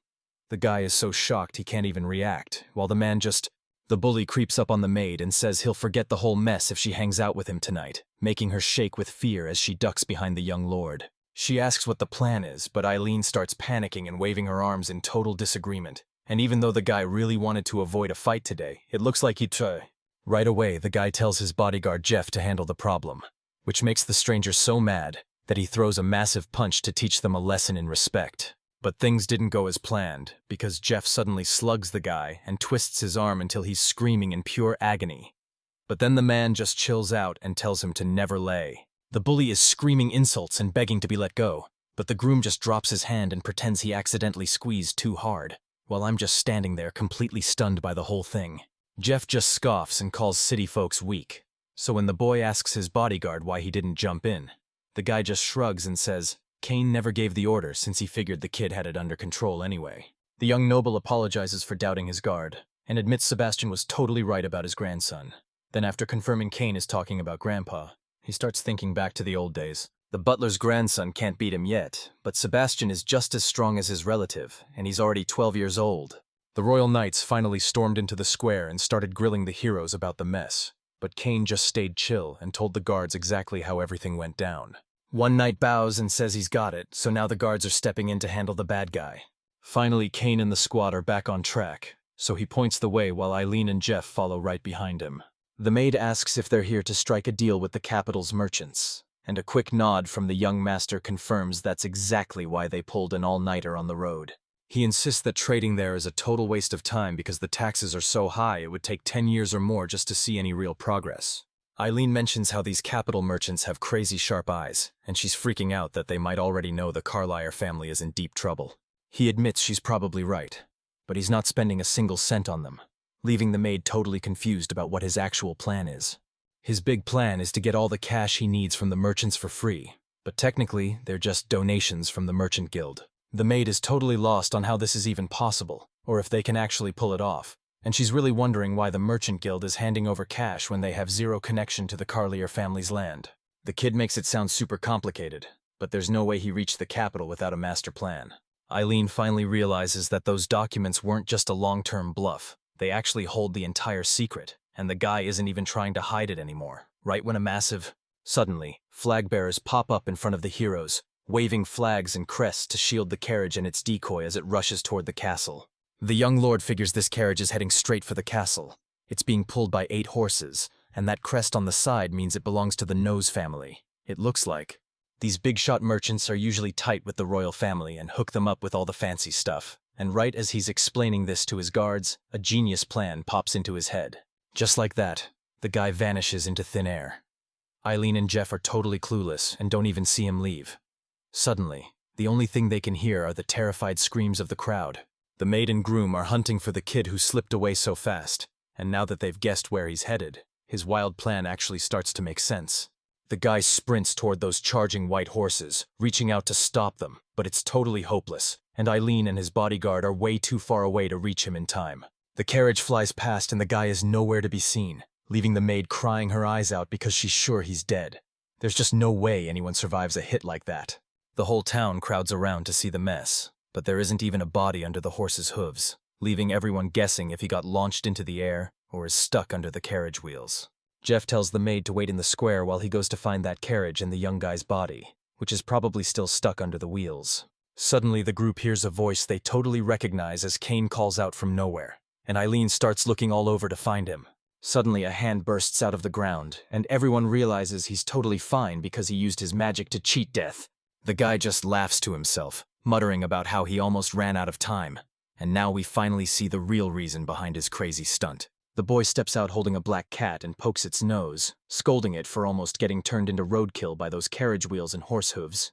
He's just stoked he saved the little guy in time, and honestly, that Lord Meow Dude should be thanking him from the grave. The cat he just saved is totally not having it, hissing and kicking until she breaks free and bolts away in a panic. He tries to explain that his lightning is just basic alchemy and he's totally fed up that the kid almost died for a cat, So he just sits there thinking cats are heartless, right when Jeff suddenly sprints over and starts screaming his name. The bodyguard scoops Kane right off his feet and starts shaking him to see if he's hurt, asking if he's all right, while a totally shocked Kane just hiccups and flails his arms.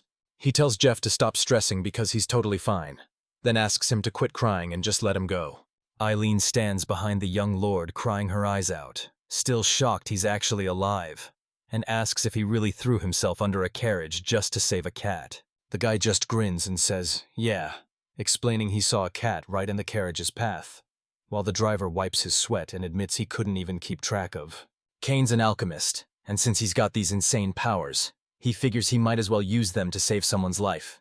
Eileen starts sobbing harder than ever with a bright red face she tries to hide, leaving the guy totally confused since nothing bad even happened. She's crying and shaking as she begs him to stop, so Kane promises he'll never risk his life like that again.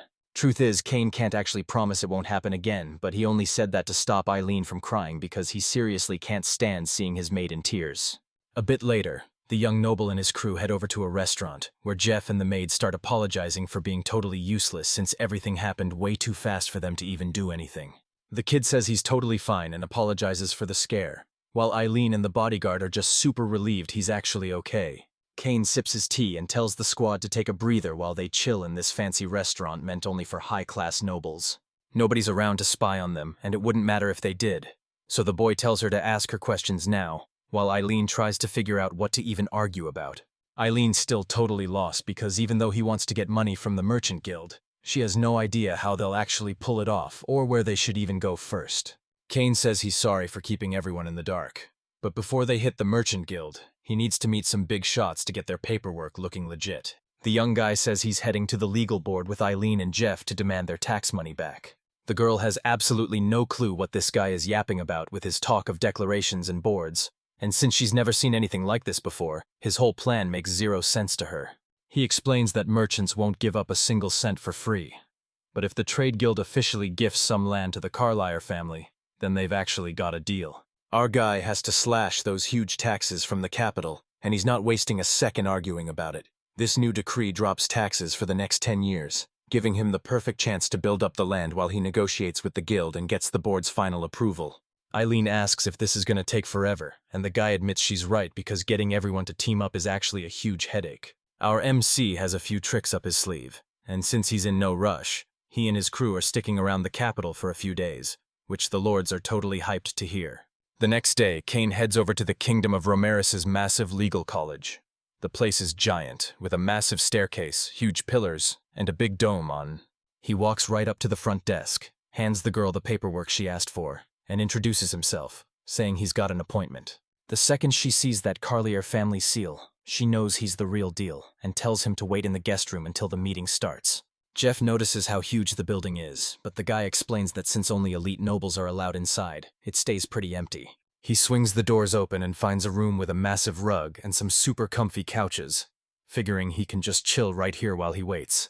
Jeff crashes on the sofa for a nap, while Eileen starts chatting with Kane to finally ask him about the one thing that's been worrying her. Eileen feels totally out of place in this massive, important building, and the boy can tell she's feeling super awkward and like she's just in the way. He struggles to find the words, telling her that this place would be a total drag without her, and that she's actually pretty cool to hang out with. Without the maid by his side, Kane would have had nobody to talk to, and would have definitely fallen asleep just like Jeff, who he's now glaring at for being totally passed out. The maid giggles and says they should cut Jeff some slack for driving all night, and the guy totally agrees that he's definitely earned a break. Kane's terrified of how Sebastian would react if he saw his grandson like this, especially since he was sent to protect the guy but ended up just falling asleep. The maid gets totally freaked out when he mentions the butler and warns him he's better off not knowing about Sebastian's reaction, making the kid wonder why everyone loses their minds the second She's biting her nails and staring wide-eyed from pure nerves, while he realizes there are some secrets he's better off not touching. Eileen stares intensely at something off to the side while the guy tries to figure out what his maid is actually looking at. She recognizes the cat, and the guy realizes it's Lord Meow, the same kitten he saved from being crushed by a carriage.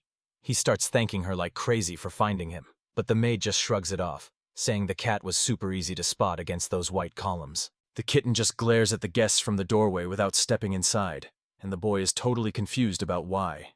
The maid slaps her knees and calls the little creature over, because if some rich guy spots him in the building, he'll get kicked out instantly, and that would be a total disaster. The cat finally gives in and walks over, so Eileen starts scratching its ears and chin while the boy totally spaces out, imagining how cute they'd look as a couple petting the kitten together. Kane shakes his head to snap out of it because he's on a super important mission, and the maid is only 15 or 16. So what is he even thinking? Suddenly, the kitty bolts away from Eileen, and while the guy thinks she's just looking for an exit, the maid knows he's totally wrong. She was actually looking for the young master to thank him for saving her at the square. But the little creature is way too shy to get close, and the guy thinks the whole thing sounds more like a crazy fairy tale than the truth. The Canaanist crew waited forever for their big invite, until Jeff finally wakes up and gives a massive lazy stretch. After waiting forever, a hooded guy with a stone-cold face finally walks in. He says Kane Carliers is ready, and tells me to follow him immediately. Our hero would have bawed. As the bodyguards try to follow the young master, he waves them off and tells them they have to stay in the waiting room since they aren't allowed inside the office. But he tells Jeff, Kane and I followed the grumpy old man in total silence without even looking at each other, and then he pointed to an open door and told us to head inside. Just then, our guy spots the same little kitten he rescued earlier, and it's actually come back to thank him. He's totally confused why she's even there. But since she's running away from the exit, maybe she actually has a crush on Kane. Inside the office, our guy meets the legal advisor of Romeries, a mean-looking dude with rings on every finger and a weird owl hat who wants to know why the Carlier heir is hanging around. The kid starts yapping about tax cuts and merchant guild laws, but the counselor isn't even listening and just gives him the green light. He's totally fuming that this tub of lard is ignoring him, but he keeps a straight face and hides his rage. The advisor pretends he's super busy but agrees to help, though he's already asking what he wants. He grits his teeth and balls up his fist, realizing the kingdom's corruption is way worse than he heard, and it's hitting him at the absolute worst time. Eileen's holding a bag of gold, and even though the young master says it's not much, he still pays the advisor for their time before Kane tells them to take the loot straight to his maid. The man chuckles and gives the kid props because even though he's young, he already knows exactly how things go down here, and he's loving it. The advisor says this tiny bag is enough to party with his buddies, but hiring a whole crew for 3 days is going to cost way more gold than that. This guy is absolutely fuming because he just dropped 100,000 pounds and the man calls it pocket change, while the royal advisor basically tells him that since they only deal with the elite, This guy tries to help out because he knows the family is loaded, but a tiny donation isn't going to cut it, so the advisor suggests a new plan to make sure everyone walks away with a, this creep asks to borrow the little girl for a few nights, and Eileen is so terrified that she starts shaking and stares at the floor.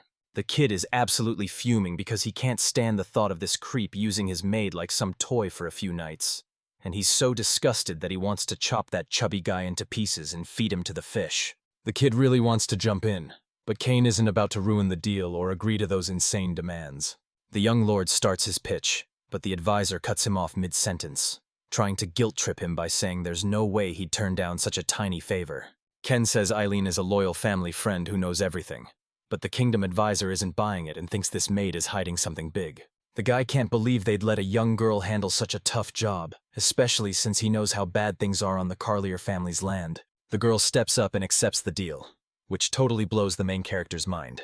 Smiling through her tears, Eileen says Mr. Kane is the only one who can save the world, and she's totally fine with sacrificing herself if it helps him win. The guy rubs his hands together with a creepy laugh while staring at the maid, his eyes looking totally evil as he practically drools over her. He tells Eileen it's obvious why she works for Lord. The kingdom's advisor is already planning out the next few nights and tells the girl to get closer, but she's so scared of this big guy that she only takes tiny steps, having. Kane is totally done with this jerk who dared to insult the Carlier name and try to kidnap Eileen, and he's definitely not letting anyone lay a finger on his maid. Before the kid can even move, a girl's voice booms through the room, calling the advisor a total pig and screaming that she won't let him break the law in her building, making the man's eyes go wide with pure terror because he knows exactly who's coming for him. Through the smashed doors and swirling dust, a girl in a pointy hat steps out and tells the boy that while the pig was unlucky, his luck is finally turning around. The guy's face is twisted with rage as he demands to know why a court enchantress like Marin Roof is snooping around. But she fires back that a friend told her about the sick. The girl lunges at the college principal, screaming that he's trying to rob these poor students of their very last cent when they're already struggling just to survive. The advisor tries to justify himself. The court magician stands his ground, declaring the kingdom won't let this slide and asking the advisor if he realizes this guy deserves the executioner's block, not a party and a pile of gold. The guy admits Marin is a big-shot court sorceress and a special unit teacher, but he tells her that doesn't give her the right to mess with the Royal College's business. The girl just laughs at his pathetic excuses, but the advisor snaps that he only answers to Mr. Richard, the big shot who has a direct line to the Minister of Labor. The magician's starting to wonder if the labor minister is going to be way more terrifying than the princess and her brutal punishments. Kane is totally freaked out seeing that pig guy turning pale and sweating buckets. So when Eileen asks who the girl is, he explains that Marin is actually a super famous sorceress from a legendary family of royal magicians. Marin warns the advisor to get on his knees and beg for mercy right now, or he's in for a slow and painful death, and since she can't stand corrupt creeps, the princess would totally lose it if she found out what he did. So the advisor falls to his knees begging the witch for mercy, while you just stand there with a smug grin. Marin asks if this pig is begging for mercy. Then she finds out how many lives he's actually ruined, and as she digs her sharp heel into him, he swears he'll never do it. She keeps the pressure on, asking if he's actually gonna change. And even though he swears to do whatever she says, she's not having it because he thinks a basic apology can just fix. The hostess calls out, and Lord Meow, that black kitten, struts right into the room, heads straight for the gross advisor, and stares him down while popping out his sharp claws. The guy's face is a total mess of scratches and he's screaming for her to quit, but the enchantress isn't stopping, telling Noir she missed a few spots that still need to be fixed. Right then, the black cat starts absolutely shredding the advisor's face, just as a guard bursts in asking what the heck is going on.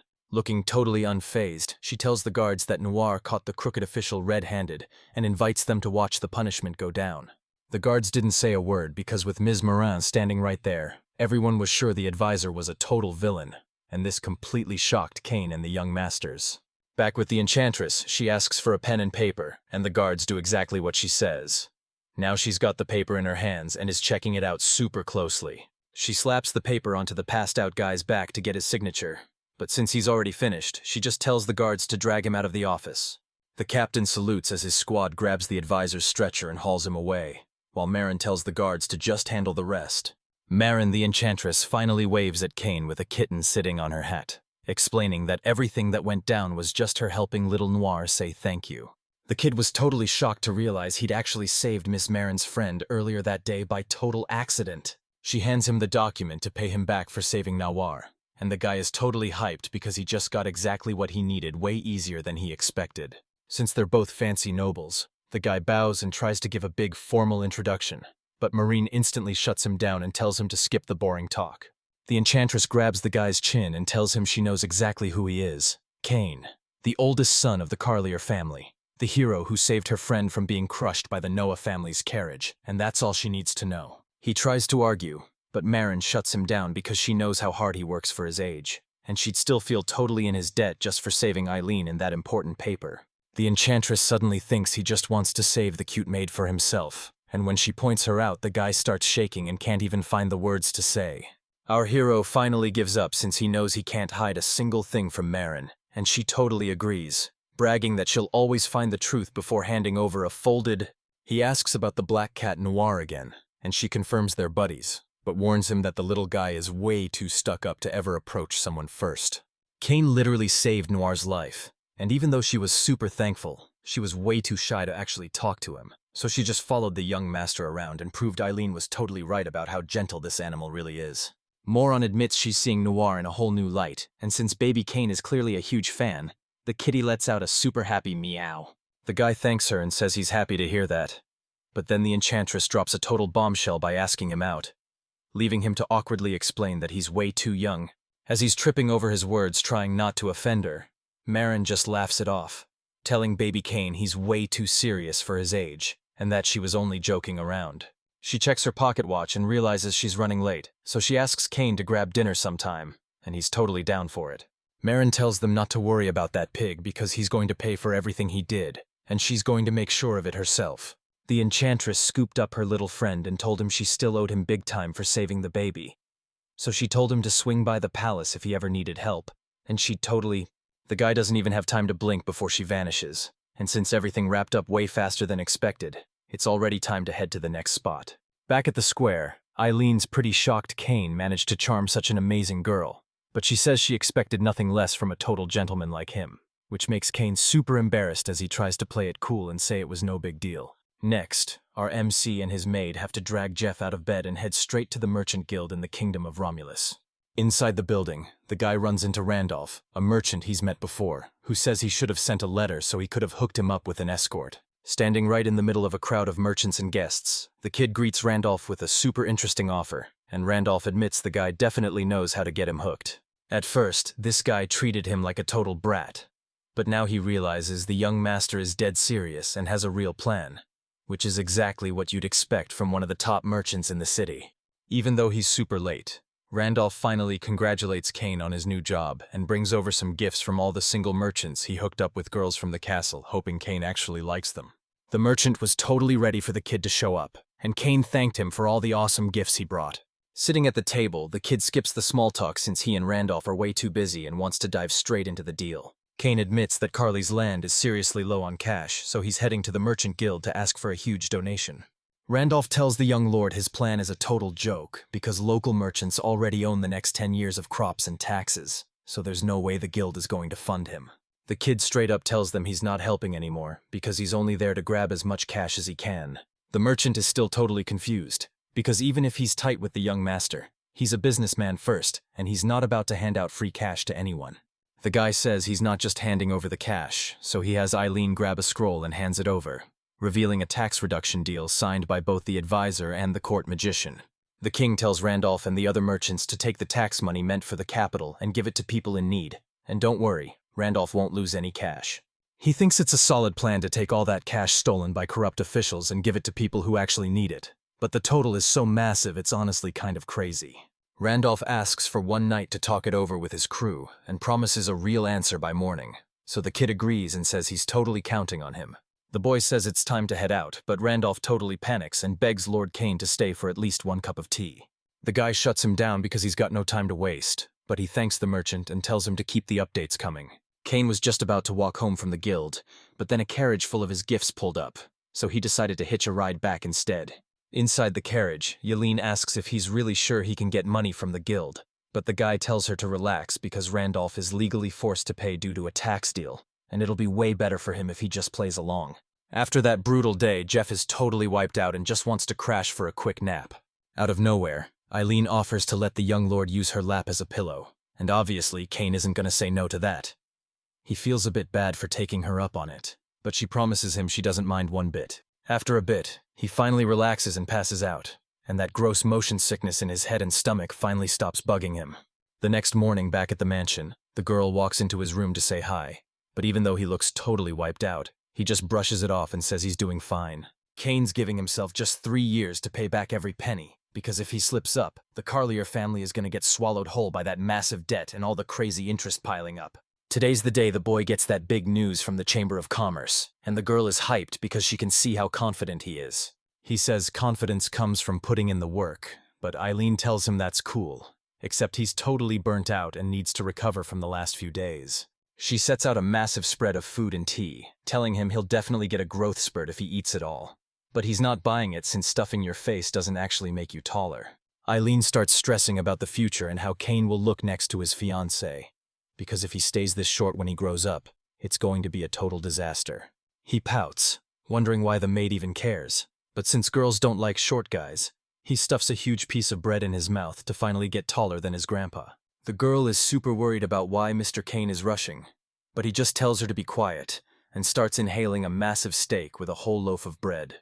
The maid warns him he's gonna choke if he doesn't chew, so she leans in with a napkin to wipe his face, since he's making a total mess eating so fast.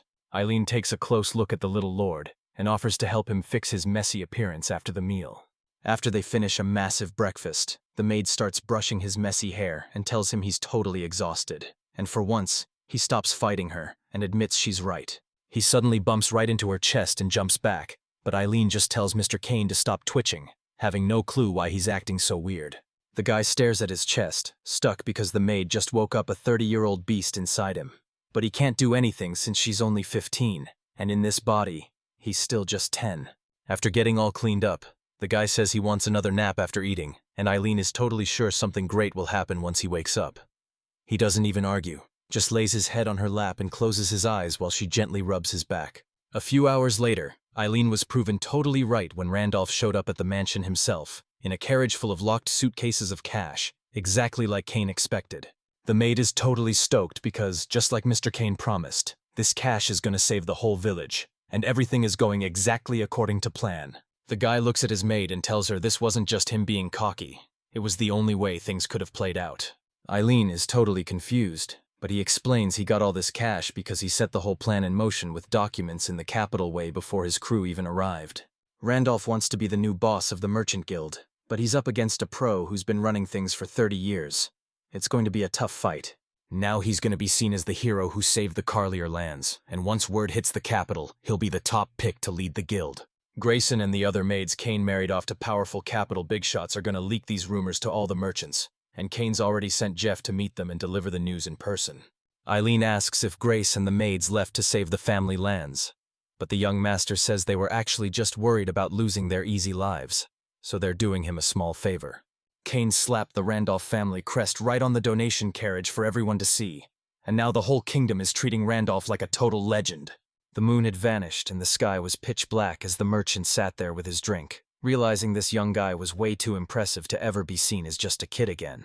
He finished the deal, but now he's totally in debt to the kid, and since Kane Carlier is dead serious, he's going to make sure Randolph becomes a merchant who controls every single coin in the kingdom of Ramrais. That same day, another carriage rolled in from the capital, but this time it was loaded with warm clothes and food for the villagers, meaning everyone at the Carlier mansion and the loyal subjects are finally going to survive this brutal winter. Watching the villagers get their food and clothes with Eileen, he realizes this is just the first step toward a totally new future. The maid pulls out a tiny crystal and hands it to the young master, who checks it out closely and asks what it's supposed to be. Eileen says her little sister gave this to her, remembering how the girl found a gorgeous stone on the ground and was totally obsessed with how it looked. Then the maid's sister handed her the stone because it was just as beautiful as Eileen herself. These memories are super depressing because the maid's little sister died in a famine 5 years ago, but she tries to shake it off since Mr. Kane is standing right there. Back at the castle, the boy keeps thinking about what Eileen said, wishing he'd been there 5 years ago to save his maid's little sister. But he knows there's no point in dwelling on the past when he needs to focus on making life better right now. Suddenly, the mother goddess of Earth Opria pops up right in front of the young master, but he's totally annoyed and even insults her by calling her a moth. Kane gives her a major side-eye, calling her out for hiding while he was in the capital and only showing up now that the hard work is done. But the fairy snaps back that he never even called for her and warns that his trash attitude is going to push the whole kingdom away from God. Oprea explains she's the goddess of this land and can't leave, so Kane should just think of her as his bride waiting for him to come home. But she also low-key warns him that his kingdom's stats might totally tank if he treats her poorly. Realizing he messed up big time, the young lord rushes to apologize and begs the mother goddess to forgive his rudeness and go easy on him. Oprea's totally fed up with how difficult the young master is, so Kane tries to distract her by asking the fairy for some good news, but she just snaps back that she can show up whenever she wants. He's totally over the talk about Opri's execution, so he pulls up the stats screen and sees the population has literally doubled, leaving him completely confused about where all these new people came from. The fairy explains that once everyone in the capital heard this land was totally free, they all rushed to move in, and while they've got better healthcare and won't starve, the rest of the winter floods totally wrecked the farms and businesses, so they'll have to work like crazy to fix everything by spring. But our guy knows that's easier said than done since they're still drowning in debt. The fairy girl warns him that the interest rates are only going to keep climbing, but she tells baby Kane to keep fighting since she's always there for him. Kane looks totally annoyed and tells her that if she's really a goddess who wants to help, she should just delete his debt, but she just sticks her tongue out and says that's out of her hands now. Kane somehow survived the winter he thought would kill him, and even though he turned 11, that massive 500 billion yen debt hasn't budged, making him freak out. Zen pops into the office to say that Jinde village needs help settling a fight, and since he's the only one who can actually save them, he's getting seriously annoyed. He asks if the village is seriously missing a leader, but the Cobalt says there is one. It's just that everyone trusts the young master way more to be their judge. He's totally over it because the villagers won't stop bothering him, and instead of paying him cash, they just keep handing over a different beautiful girl every single time. The young master tells Kobold Zen to go grab Sebastian's butler and bring him to the office, so the servant heads out to get the job done. The butler walks in and bows, but the boy gets straight to the point, explaining that since Carlier's grandpa lent the villagers money, He wants to see if they can finally squeeze some gold out of them. The old guy's face totally drops, and he says it's basically impossible now for some secret reasons. The kid thinks it over and decides it's time for the new year to wipe out those annoying debts. So he tells Sebastian to round up every maid in the mansion. Cain collected taxes from the rich folks in his territory and used the cash to buy a massive stash of food, drinks, and tons of meat. One maid is totally confused why Cain has them hacking away at meat, but Eileen explains they're just prepping for the massive celebration. The maid isn't happy at all because they barely have any food, and she knows 12 cows won't last a second against thousands of hungry farmers who are going to clear that table in a heartbeat. Linda gives a little smirk and asks Eileen for the inside scoop since she's so close to the guy. But the maid totally lets her down because she hasn't heard a single thing. Right then, Scarlett jumps in to save the day, slicing through the meat and telling Linda to shut up and work, because if they don't move now, they'll never finish the holiday prep in time.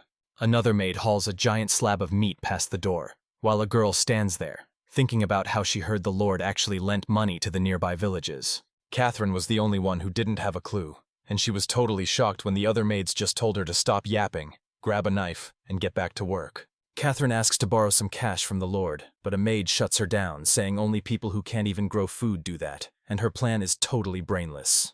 When the maid calls the farmers broke losers who can't pay their debts, Gertrude gives her a cold look and shuts her down for being way too disrespectful. The maids are still dying to know what's going on, and Catherine realizes he bought meat from the same people he lent money to, wondering if he's actually about to feed them, He stares out his office window, thinking everyone is playing it safe, and he's totally sure those broke deadbeats wouldn't dare show up to crash this feast. Eileen's maid bursts in to say everything is ready, and the boy gives her props for the hard work, saying it's finally time to kick off the party exactly like they planned. With everyone gathered at the front door, the young guy kicks off his speech. He gives a big thanks to all the guests for showing up. Cain Carlier, the guy running this place, he gives a quick thanks for the help. Everyone is totally shocked by the offer and can't believe they actually get to eat all this food, especially since most of them have never tasted anything like it and are still drowning in debt. He adds that the Carlier maids are totally ready to serve the guests, refilling their drinks, chatting them up, and keeping those snack plates piled high. The guys at the festival are whispering about how amazing the girls look and smell while they walk around pouring drinks and handing out tons of food. Once the gorgeous girls finished serving everyone, Cain didn't waste a second and jumped straight into the real reason they were all there.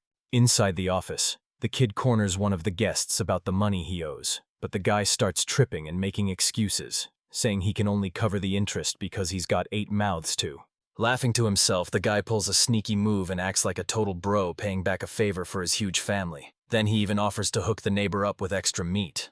Another guest chimes in, saying the flood wiped out all the animals and left them with almost no food to stay alive. This old guy shows up at the office saying his mill is totally busted because the river changed course, ruining things for everyone and leaving him unable to work.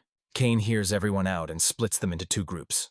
The people who can pay the interest get a brand new deadline, but for the ones who are totally broke, he tosses their debt papers. Zen stares at the massive mountain of papers and jokes that they're basically touching the clouds. So when Eileen asks what he's planning to do with all those I owe us, he gives, "Cobalt and the maid are freaking out while the guy yells at them to just burn every single paper in that bowl." Sebastian lights up a stick wrapped in alcohol-soaked rags, and the guests just stare because they have absolutely no clue what's happening. The boy tells the crowd to listen up, explaining that while Leopold's grandpa originally gave this money to help with disasters, it's now being collected to protect the land and pay for the soldiers. So, as the new lord of the land, the young master is officially setting free everyone who couldn't pay back their debts to his family. The villagers are losing their minds with joy because their debts are totally wiped, meaning they don't have to sell their kids or their farms anymore, and they're all praising Lord Cain like he was sent straight from heaven. Back at the mansion, Zen asks if he's really okay with burning 10 million pounds. But the guy just shrugs it off because his family is already so broke that a few million won't even make a dent. This place is already falling apart, and if the people at the mansion were drowning in debt, they'd probably just ghost everyone, so the Carly A family needs people who can help them rebuild, and Cobalt is totally against this because the young master brought in both the people who owe money and the ones who can actually pay the fees. But he still has no clue what the point is.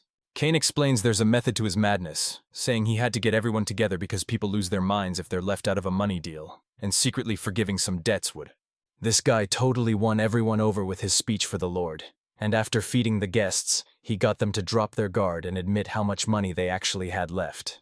Cain went through every single person who owed money, sorting the ones who could pay from the ones who couldn't, and by clearing out all those useless debts, he gained massive authority and made. Zen is totally blown away by the plan and tells him it's genius, making Kane feel like a total boss, all because he once read Meng Yaojun's biography. Over in the women's wing, the girls are all gossiping, and Eileen is totally hyping up Lord Kane, saying he's the real deal because he always lets his actions do the talking. Right then, one of the maids calls Eileen a girl in love because she won't stop hyping up the boy every chance she gets. Ignoring Linda's rude comments, one of the girls says that after everything that just went down, they all seriously need to rethink how they treat the Lord.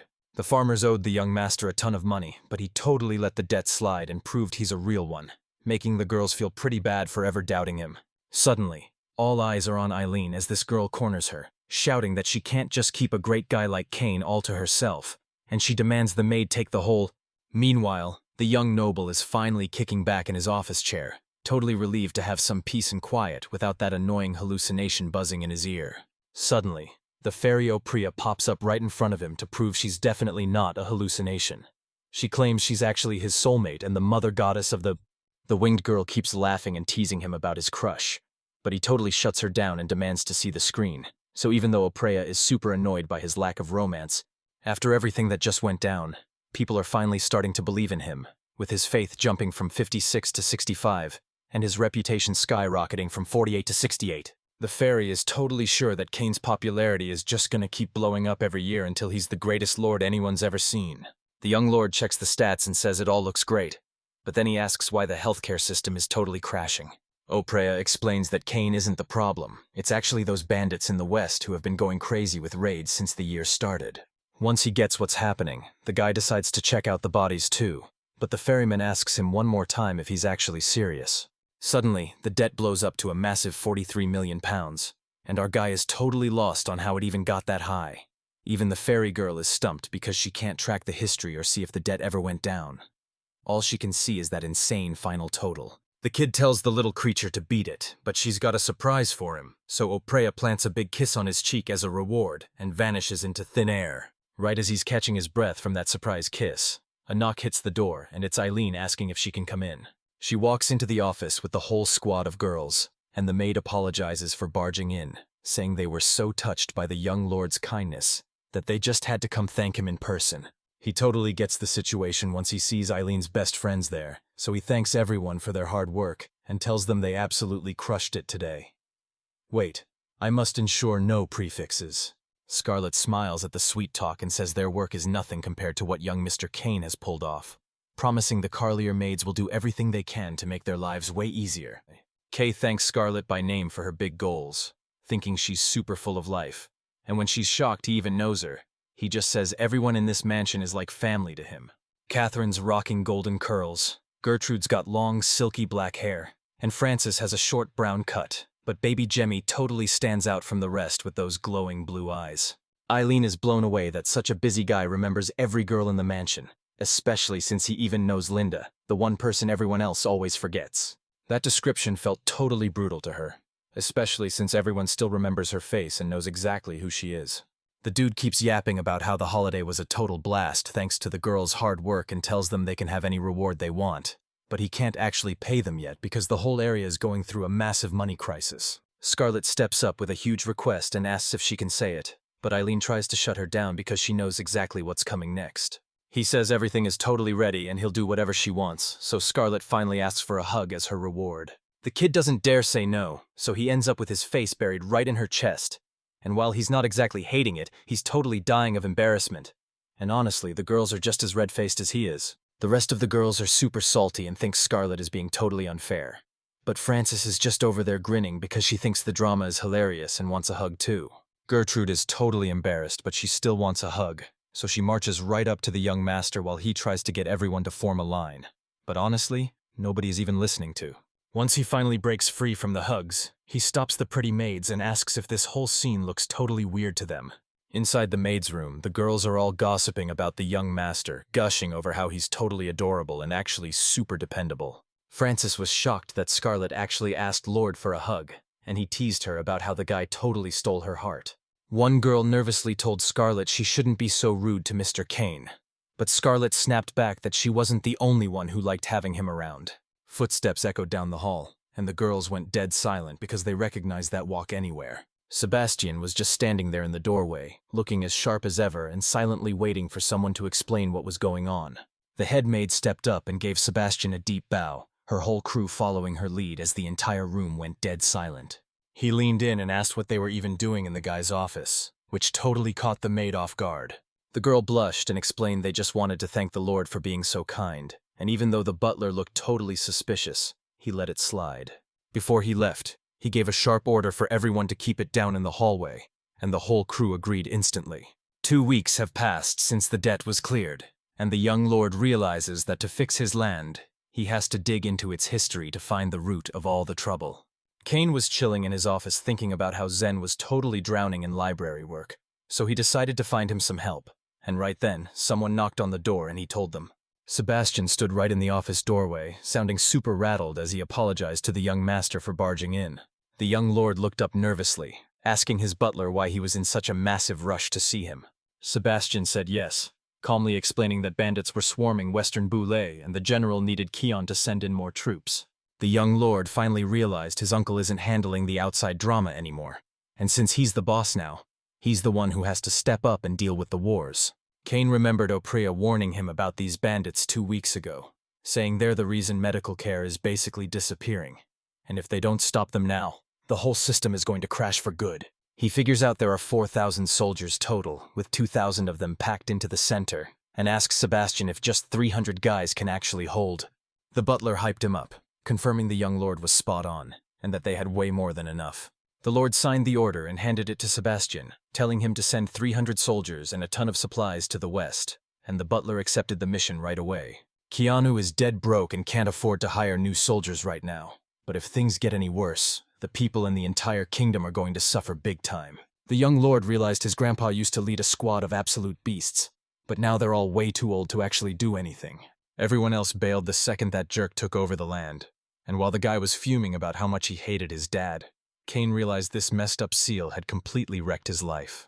Kane could have totally called Sebastian for help, but he was really wishing he had a broken cheat skill right about now. Kane yelled out in pure frustration, wondering why they gave him cute maids instead of the strong lords and military leaders he actually needed. He's running out of strong people to help him and needs a fix fast, so he promises himself that once this paperwork is done, he's heading straight to see his great-uncle. He strolled down the long hallway with his hands behind his head, thinking he could totally sneak in a quick break and get some rest before his great-uncle got back. Right then, a voice shouted from the hallway outside, letting them know a messenger had just shown up at the estate. The guy was already on the stairs, so he rushed down to see what that loud noise was all about. He bolts into the hall and asks the maid what happened, but she's totally freaked out and shaking with fear. Kane charges forward as Zen leans over the hurt knight and screams for him to get out of there fast, leaving the totally confused lord with no clue what's actually happening. This warrior was totally messed up and bleeding out on the ground, but he managed to choke out that 10,000 soldiers were marching right toward them. Kane saw a soldier bleeding out with a spear in his back and immediately ordered his men to save him, asking the guy if he was from the west. The soldier nodded and, pushing through the pain, he managed to gasp out that Goliath was right on the young master's tail. The butler said Goliath was a total beast from the western village who was super loyal to his lord, so he couldn't wrap his head around why a guy who always followed the rules would suddenly turn into a bandit and start a rebellion. Thousands of furious soldiers are marching and waving their weapons, while Goliath screams in a terrifying voice for the Lord to show himself so he can personally skin him alive. Goliath was the 42-year-old leader of the western village, a massive bully with a giant axe and a face full of rage as he marched straight toward the young lord. Surrounded by all those fancy nobles, Kane didn't even flinch as he told them he knew exactly what was going on, totally sure he could settle everything just by talking to Goliath. The guy in the suit was totally shocked and shouted at Kane, asking what he was even doing. Another guard rushes over, super eager to protect him, but Kane just looks confused and tells him that soldiers won't help at all with the meeting he's heading into. Kane told his maid not to stress, then asked Zen to grab him a chair for the debate since he was feeling super hyped and ready to win. The nobles were totally hyped by the young lord's wild attitude and his crazy ideas. They stood right in front of Kane, looking at him like they'd already given up hope. Meanwhile, right in the middle of the battlefield, Kane chills on a chair held up by Zen's servant and asks if this giant is really Goliath, leaving the big man totally stunned by the tiny kid standing his ground. Kane Carlier stood his ground and announced he was the son of the Lord and the current ruler of the land, and he'd already heard all about Goliath. The warrior screamed that being Leopold's grandson wouldn't do a thing to stop his insane rage. With a stone-cold look, he told the guy to chill out and asked why a big shot like him was acting like a total savage. Goliath was fuming, gritting his teeth as he asked the Lord if he even knew about the terrible things those nobles and officials had done to them. The young lord apologized to the warrior, saying he's still new to this whole leader thing, but he totally gets that Goliath had a solid reason for attacking the Carlier family. Cain was dying to get some dirt on the father he hated, so he asked Goliath to tell him exactly what they had done together. The warrior told the young master that the old lord was basically a god to them, but once he was gone and Cain's dad took over, everything went south because greedy officials started breaking every rule in the book. Goliath was absolutely livid, shouting that these freaks messed with the priestess of Mother Earth, the goddess everyone worshipped way before the Carlier family even owned this place. He said that if Leopold were still around, he'd let him make the call, but there's no way he's giving a tyrant like Nicolas Carlier that kind of power. The young guy finally got why this brutal war was even happening. Everything clicked, and he saw the big picture of all the chaos. He could totally feel how hurt and confused Goliath was when this massive dude was ready to wipe out every corrupt official who disrespected the holy ground, shouting at the top of his lungs that he'd offer their heads to the goddess as he raised his weapon. Cain was totally on Goliath's side, thinking those corrupt officials definitely deserved to get wrecked, and he even wanted to reward the war for all the chaos. The big guy was totally shocked by how things turned out, just staring wide-eyed at this young kid who was way too smart and brave for his age. King doubled down on his offer and admitted his dad was sick, leaving him totally clueless about what was happening in this territory. But since Nicolas Carlier sent him instead, he's ready to flip this whole place upside down. He promised Goliath he'd hunt down every official on the planet to punish them and kick them out of their homes, and Cain was hyped that Goliath finally took the first step to clean up the world. The young noble stood up and reached out to Goliath, telling him he did an epic job and that his whole family was super grateful, which shocked the big guy so much he literally dropped his axe. Goliath just stood there with his jaw on the floor, completely stunned by the changes and too confused to even get a single word out. He apologized again for all the suffering his dad caused, but now that he's the new lord, he promised to take down those corrupt officials by the end of the year so everyone can finally breathe easy. The warrior finally snapped back to reality and yelled that Cain was just talking big to save his life, asking how he could ever trust a single word the young master said. Cain wanted to prove he was being totally real, so he told his servant Zen to grab something from the warehouse, and Zen got straight to work. Suddenly, a massive mountain of treasure just spawned right in front of them. Everything was glowing and sparkling like crazy under the bright sun. Goliath stood there totally confused, having no clue what was even going on. The young dude looked up at the massive mountain of jewels and said it looked more like a glowing temple because there was just that much treasure. He just grinned and said he almost sold this pile of junk to some merchants who valued it at tens of millions. Goliath was totally blown away by how huge and expensive those jewels were, since he'd never seen that kind of crazy money before. The merchants promised to sell the loot for a massive profit, so Cain sent Goliath to the capital with them to bring back the cash. Goliath crossed his arms and asked what would happen if he just swiped the Lord's cash, but the kid stayed totally chill and gave him a straight answer. Cain wasn't even sweating it because he knew the warrior would use every single coin to help the people in this land. With a confident smirk, the young lord knew that no matter who held the money, those jewels were definitely going to the poor, since Cain was really just trying to borrow the ultimate power of war.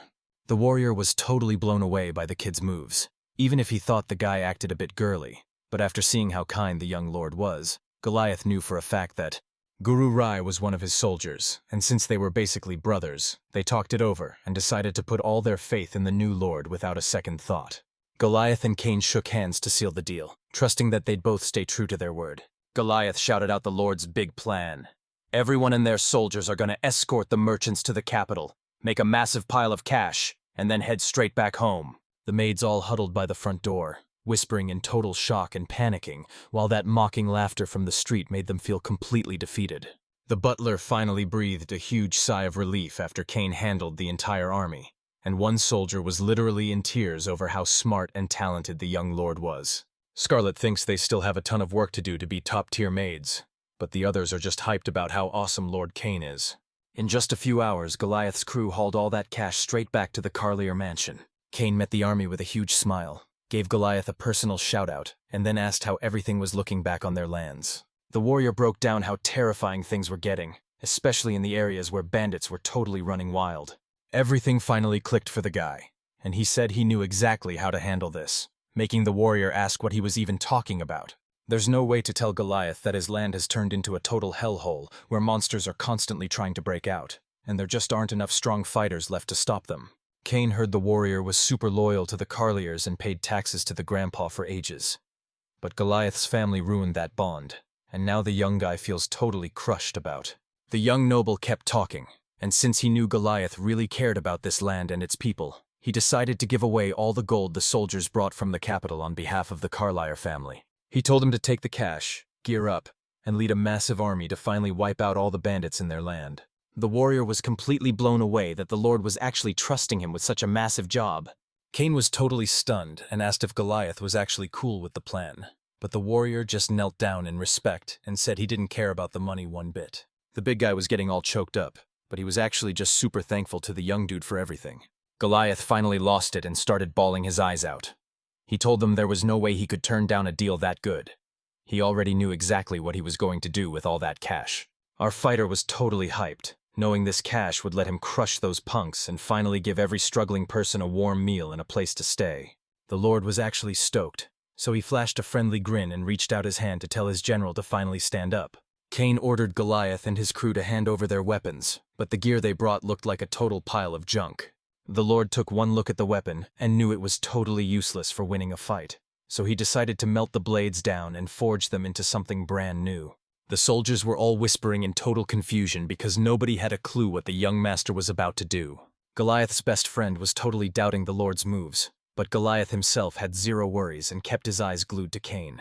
Right then, the little Lord felt a surge of energy hit his hand, and while everyone else was clueless, he could feel his magic getting way more powerful. A wild tornado of earth magic and alchemy slammed right into the weapon, making everything nearby glow like crazy. "The rebirth of steel!"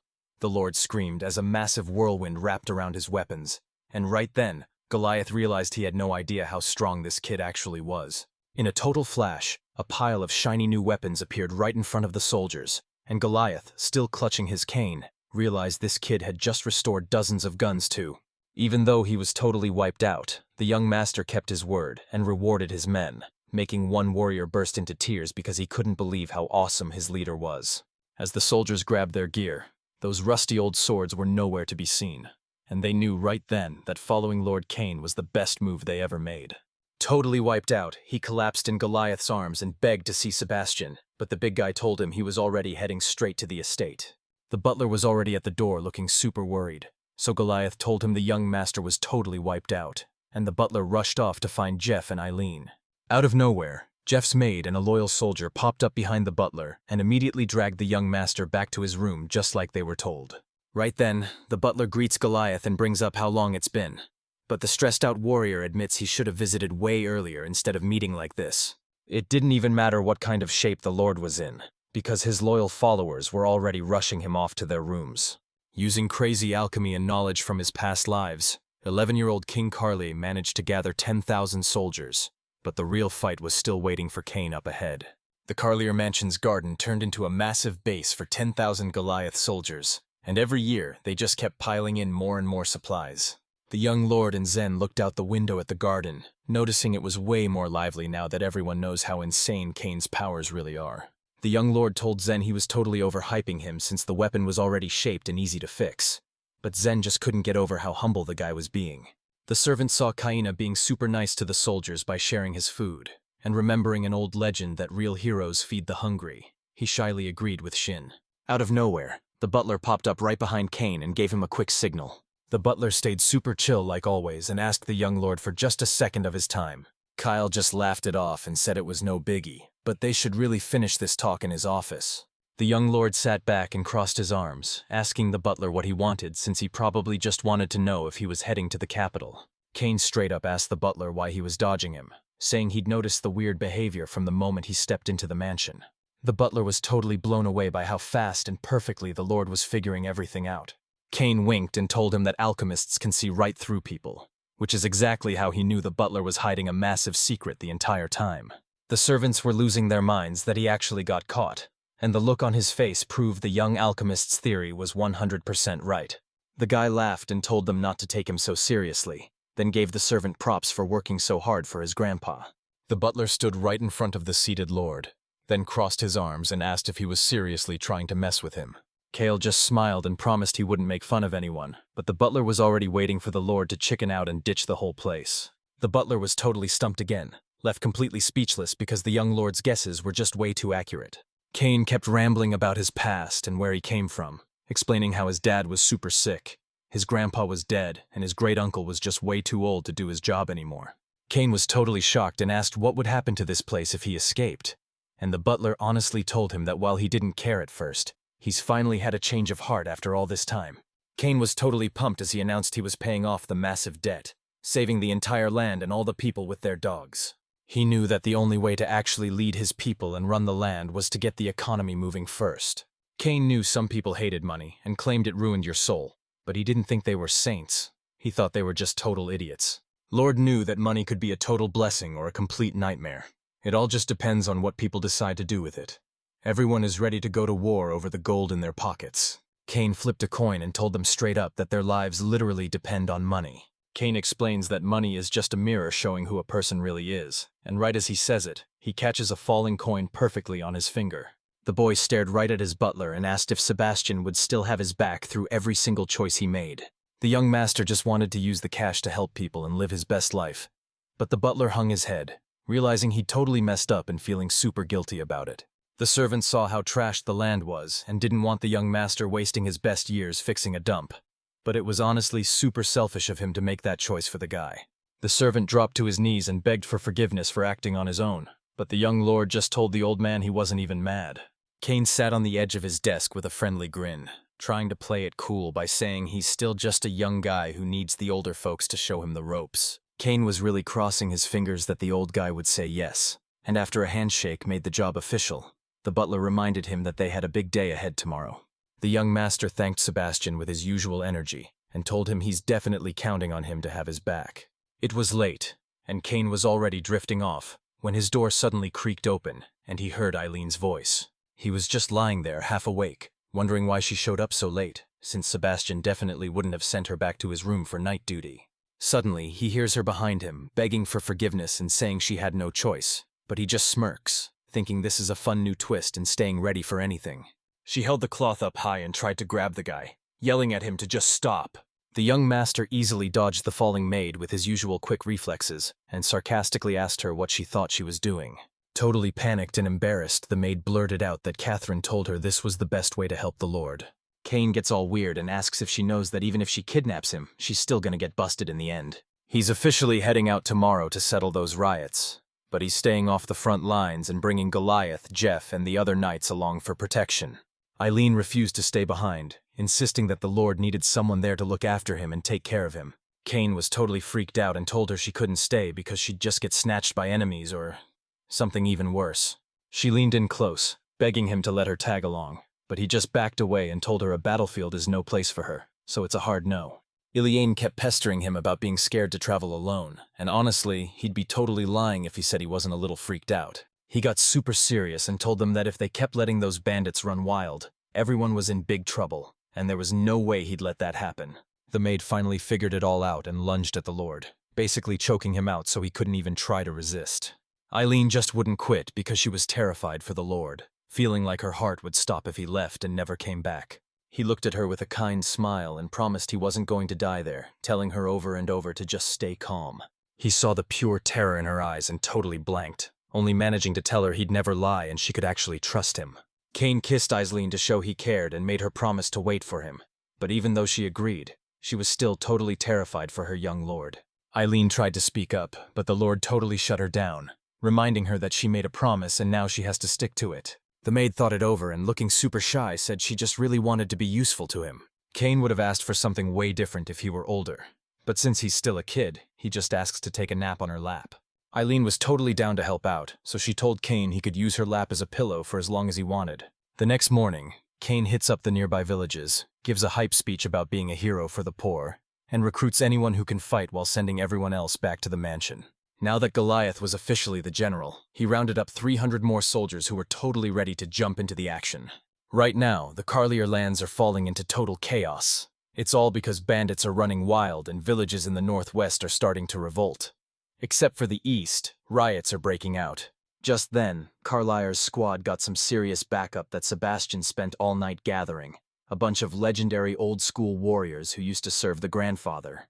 Captain Alberto stepped up and brought 30 more soldiers to join the Carlier family's army. Just like that, Kane suddenly had some seriously elite commanders on his side. Plus, they brought their Goliath headed up the ground army while Jeffers took command of 500 riders on horseback. Kane started by hitting the calmest spot first, the east side where his family is strongest, so he could totally crush the rebels and show everyone that the Carliers are the real deal. Following that command, Goliath's troops stormed ahead and took over one village after another without even flinching. A soldier rushed over to tell Kane that Goliath's army finally grabbed the eastern castle, and Kane was absolutely stoked about the big win. Kane knew the east was officially theirs, so he asked his top generals what their next big move should be. Alberto, the former guard, explains that since the east has fallen, they can finally reach the survivors, but the population has dropped from 67,000 people all the way. The warlords were hyped and ready to fight. Now they can finally move their base right into the heart of the east. They're sending someone up north. They decided to send Goliath down south. Seeing how hyped everyone is, Kane thanks Sebastian for bringing this dream team together. But Sebastian is actually shocked because they didn't come for him. They joined because they saw Kane's own drive. With the east finally taken down, the Carlier family moved their base right to the center, and their army started crushing the rebels at crazy speeds. It's been a whole month since Kane left the mansion, and his generals just gave him the update that things are going great in the north and south, so Jeff and Goliath should be back any minute. Kane gave his commanders some major props because he truly felt they wouldn't have gotten anywhere if they weren't all in this together. Kane was totally broke and couldn't fight to save his life, but his dream for peace was so hype that everyone joined his side and they actually pulled off some crazy wins. Right then, Captain Alberto realized that nobody would ever follow a kid's orders unless he was actually a total beast. The old veteran kept a close eye on the kid, knowing right away this wasn't just some regular rich boy, especially since he was being super respectful and listening to every single word. Alberto knew there was still one huge thing that set them apart. Leopold was actually leading the charge and fighting right next to his men. Knowing he's not strong enough on his own, this kid reaches out to the pros and uses every single thing he's got to the absolute max. Alberto was totally convinced that the young master was acting like the ultimate commander. He walked up to Kane and thanked him, saying he was doing an insane job as their leader, and was the reason they won, which finally gave Kane a real spark of hope. Suddenly, a soldier bursts in and cuts them off. He yells that 300 enemies just snuck past their defenses and are right outside the tent. He begs Kane to get out of. Kane knew 12 commanders couldn't stop 300 soldiers, so he refused to run, leaving Alberto absolutely terrified when he realized Kane was actually going to fight them all. Kane snapped his fingers to spark his alchemy magic and straight up said he wasn't joining the fight. The warriors crowded behind him looking totally confused, but the young leader just waved his hand and told them they were about to see exactly what he was up to. He sliced the air and slammed his palms down, summoning massive clay golems as sparks flew everywhere and the ground literally came to life. Right then, a massive army of monsters appeared behind Kane, and he told his commanders to send them in first, since they're made of clay and can't really be killed. Alberto realized they could finally take these guys down, and he swore he'd protect Lord Kane no matter what. Kane just laughed and promised he'd do whatever it takes to help them crush those bandits.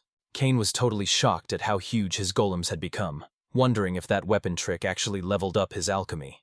The REPL soldiers took one look at the golems at headquarters, ditched their gear, and bolted in total terror.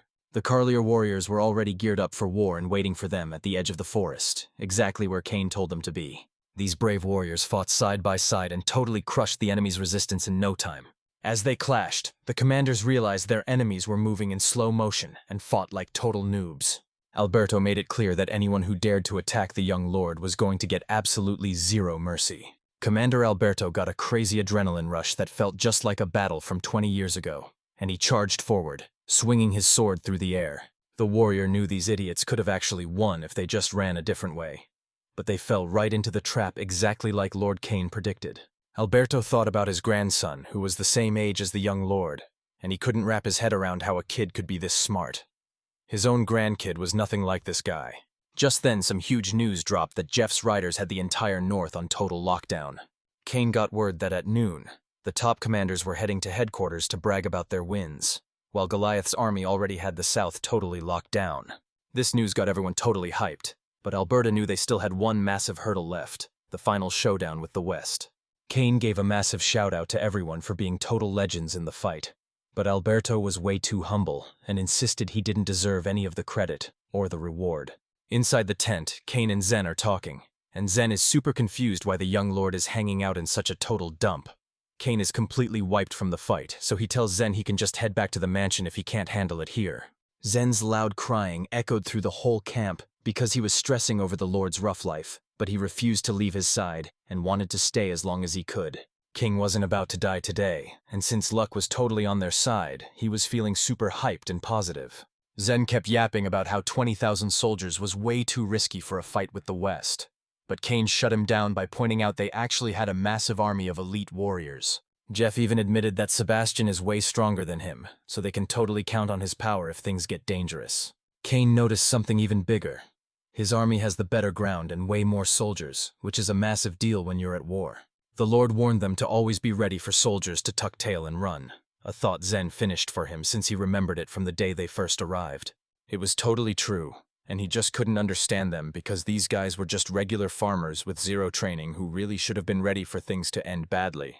Nobles are supposed to look out for their people, so if any crazy trouble pops up, Kane and his crew will be there to handle it.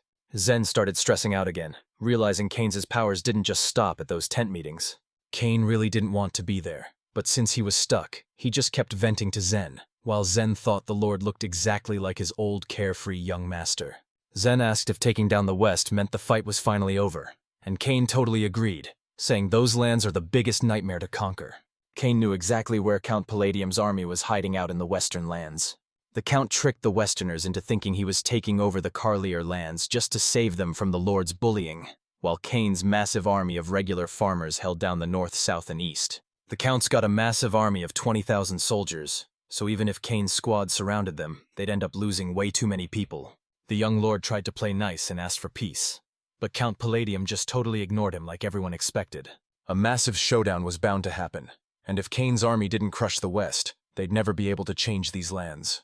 Leopold is officially out of the picture, and even though Palladium has a massive army of peasants, Kane is determined to show him that Lord Carlier's time is up as he leads his soldiers, and two massive armies are about to clash in the hills, with 25,000 Carlier soldiers facing off against 20,000 from Palladium. And even though the Carlier's army was basically just a bunch of farmers, while Count Palladium's side was packed with elite, super tough warriors.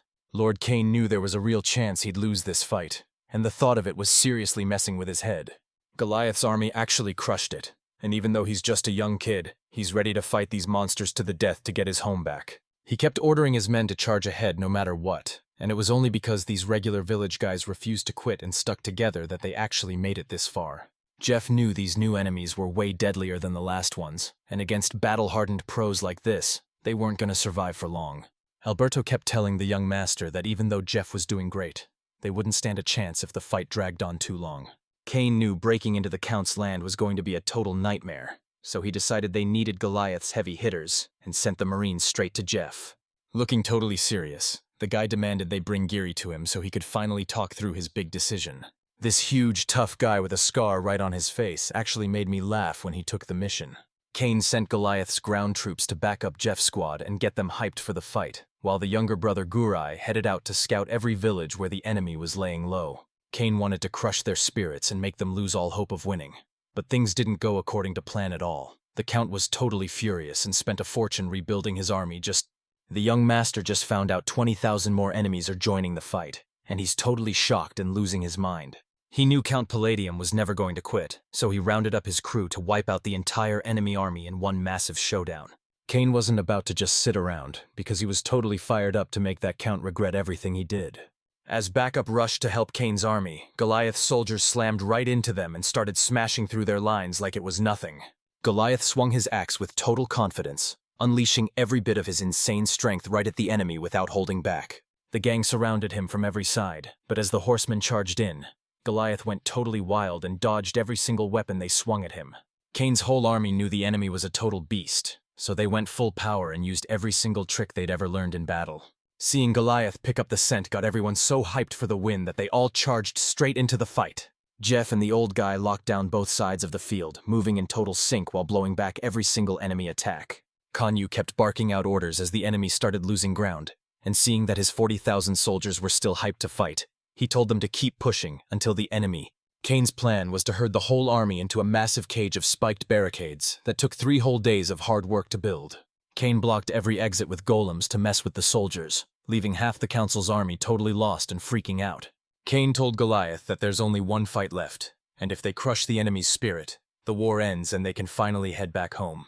Kane asked if Goliath was ready, and he said he was itching to jump into the fight, but he'd need a horse to wipe out every single enemy soldier. The Goliath general sat tall on his epic horse, shouting his name to the enemy and demanding the bandit leader step out to face him. Suddenly, a booming voice echoed from behind the troops as the Palladium general stepped forward. He was rocking a crazy helmet made from a wild animal's skull. This was Blaze Daraf. He announced that old Carlier is gone for good, and while his people are starving back home, he promised to end the war peacefully if Kane's army just follows his lead. Goliath shut the count down, saying he's totally clueless and that the people here are going to decide for themselves who's in charge. Goliath told the whole world that Kane Carlier is a total genius who can save this place, and he's done following those trashy nobles who just want to bully people for power. The Count saw that Kane's army had made their choice, so he stepped up with his spear, the same one he used to take out 7 soldiers from the great Carlier army. Count Palladium and the General of Kane's raised their weapons and suddenly charged straight at each other. Count Palladium charged into the fight on his horse. He was ready to take out anyone who tried to stop him. His horse was sprinting full speed to reach Goliath.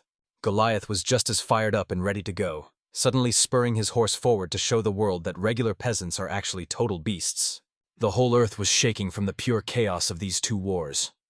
Their fight finally reached a massive breaking point.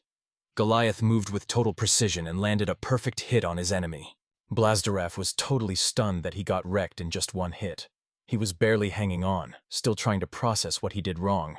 That enemy's heavy strike had sliced his... Kane's general fell right off his horse, but he just mocked the shocked Count and shouted that there was way more to that strike than just 1 hit. The Kane's army elder noticed Goliath's axe was moving at insane speeds, and it was way more than just 1 weak hit. The Count watched the picture crumble right in front of him and realized the war was totally over, leaving him feeling completely empty and silent inside.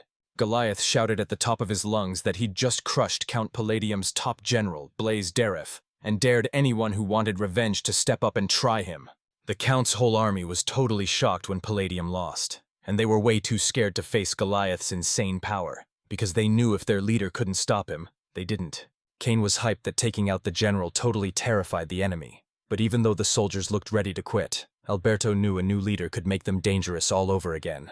The young master felt super conflicted about taking out those helpless soldiers, but Alberto stepped in and told him that's just how brutal war works. Alberto's totally right because these soldiers are nothing like Goliath's elite army, and they're just going to keep getting wiped out over and over. He was totally right because Count Palladium completely ignored Kane's letter. Everything happening now is just the result of their lord's bad decision. Kane knew that if he let up for... Kane Carlier wanted peace for his land so badly that he was ready to carry his family's dark past and settle the score himself. And the moment he gave the signal, Goliath charged straight into the fight. Jeff jumped straight into the fight because the Earl's army totally ignored Lord Kane's kindness. The same kindness that made Jeff, Goliath, Garai, and all the other leaders follow him to begin with. Palladium's army was getting totally wrecked, but Garai and his squad were just getting way stronger as they crushed everyone in their path. Alberto wasn't about to get left behind, so he charged into the fight for Lord Kane and showed the enemy absolutely zero mercy. That's how King Carl totally wrecked Count Palladium's elite, highly trained forces. He was so hyped and thankful for every soldier who put it all on the line. They didn't finish off every single soldier, but news of this crazy battle is blowing up across the Count's land faster than ever. Lord Kane is packing some insane weapons and an army of immortal giants who aren't afraid of anything. And even though they're actually just dolls, that doesn't make them any less terrifying to the people of Count Blaze. Just like Kane called it, word was spreading fast all over Count Palladium's land about how crazy strong Carly's army really was. But there was a huge catch. Kane was terrified the salty Count would send his whole army of 100,000 soldiers to get revenge, so he sent a messenger to try. These messengers were Mr. Kane's personal crew, led by the super charming and sneaky enchantress Marin Roof. She looked the Count right in the eyes and warned him that if he didn't take the deal, she'd see it as a personal attack on her best friend. Count Palladium looked totally defeated and couldn't even fight back, so he just gave in and agreed to all her demands. Marin still owed the young master big time for saving Lord Meow's baby, but he actually became a true friend to her while she worked to pay him back. Kane was honestly terrified to think about what would have happened if he hadn't saved the Lord that day. and he's seriously lucky that fate hooked him up with an awesome... The second Opria heard God in her name. She rushed over to Cain with her usual sweet energy, but he totally shut her down and called her a moth. The fairy was totally obsessed with the Lord and just wanted him to notice her, convinced that baby Cain was finally showing her some real love. Cain just gave a friendly smile because Priya was back to help him again, showing him exactly how the land looked after the big fight. Everything was way better now than back before Cain became the temporary lord, and the people's love and trust in him just kept growing every single day. Even Opria was totally shocked and hyped because Cain's choices made the healthcare numbers skyrocket. King was totally wiped out, but the chart didn't shock him since he'd already crushed Palladium. The only thing that actually messed with his head was why the floods, farming, and trade were all suddenly tanking. Cain was shocked to see the business numbers blowing up, but Oprea explained it was all because he was cranking out massive amounts of weapons and golems for the war. The fairy pointed out the main meter to Cain, showing that the death count had totally tanked, which was an awesome sign for the land now that the war was finally over. Cain shut her down and explained that the West was full of rich merchants who joined the Palladium, so he kicked them out and took every cent they had. Oprea thought being kicked out was way too harsh, but the guy didn't care because he thinks anyone getting rich off war is pure evil and needs to pay. Turns out these guys actually betrayed everyone to join the enemy, and while they weren't totally heartless, they definitely did some shady stuff. But Cain just stayed chill and backed up a super.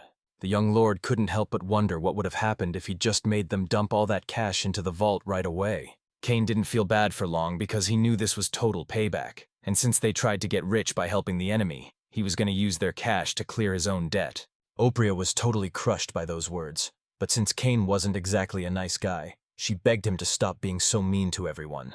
He totally lied about quitting, but he still made Opria promise to fork over the cash if the treasury ever went empty.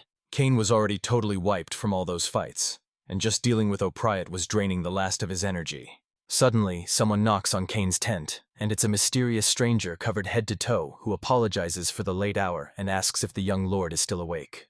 This stranger pulls back the curtain and steps inside, but Cain stays totally chill and just tells him to put the tea right next to it. The guest walks into the tent with a respectful bow and asks to have some tea while it's still steaming hot.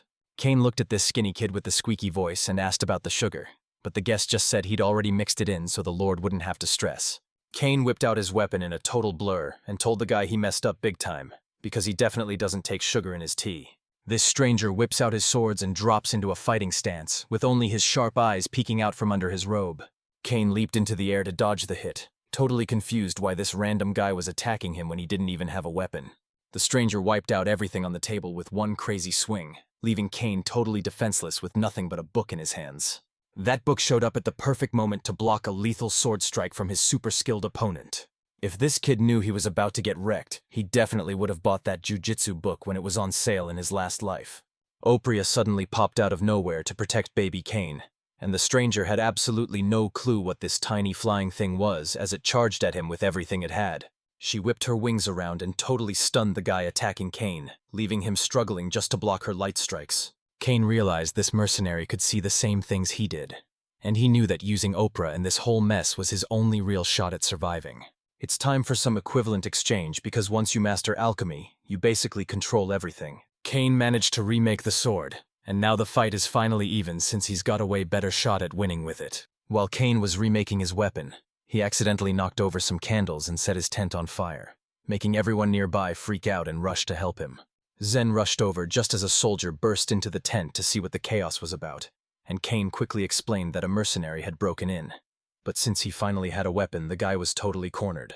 They barked at the stranger to drop his weapons right now, or they were going to make him do it the hard way. The mercenary realized he was totally cooked and tried to bolt, but Cain saw him coming and tripped him right on the spot. He snatched the guy's legs and tied them up in a total flash. He finally caught the guy and finished the job. Cain told everyone to put out the fire and keep the mercenary alive so he could question him first. They pulled the cover off the stranger, and everyone's jaws dropped when they saw a girl kneeling there, because they couldn't believe someone so small was actually the mercenary under that mask. Cain realized she was actually his age, but he was totally confused about why she'd sneak into his tent alone at night with a weapon in her hand.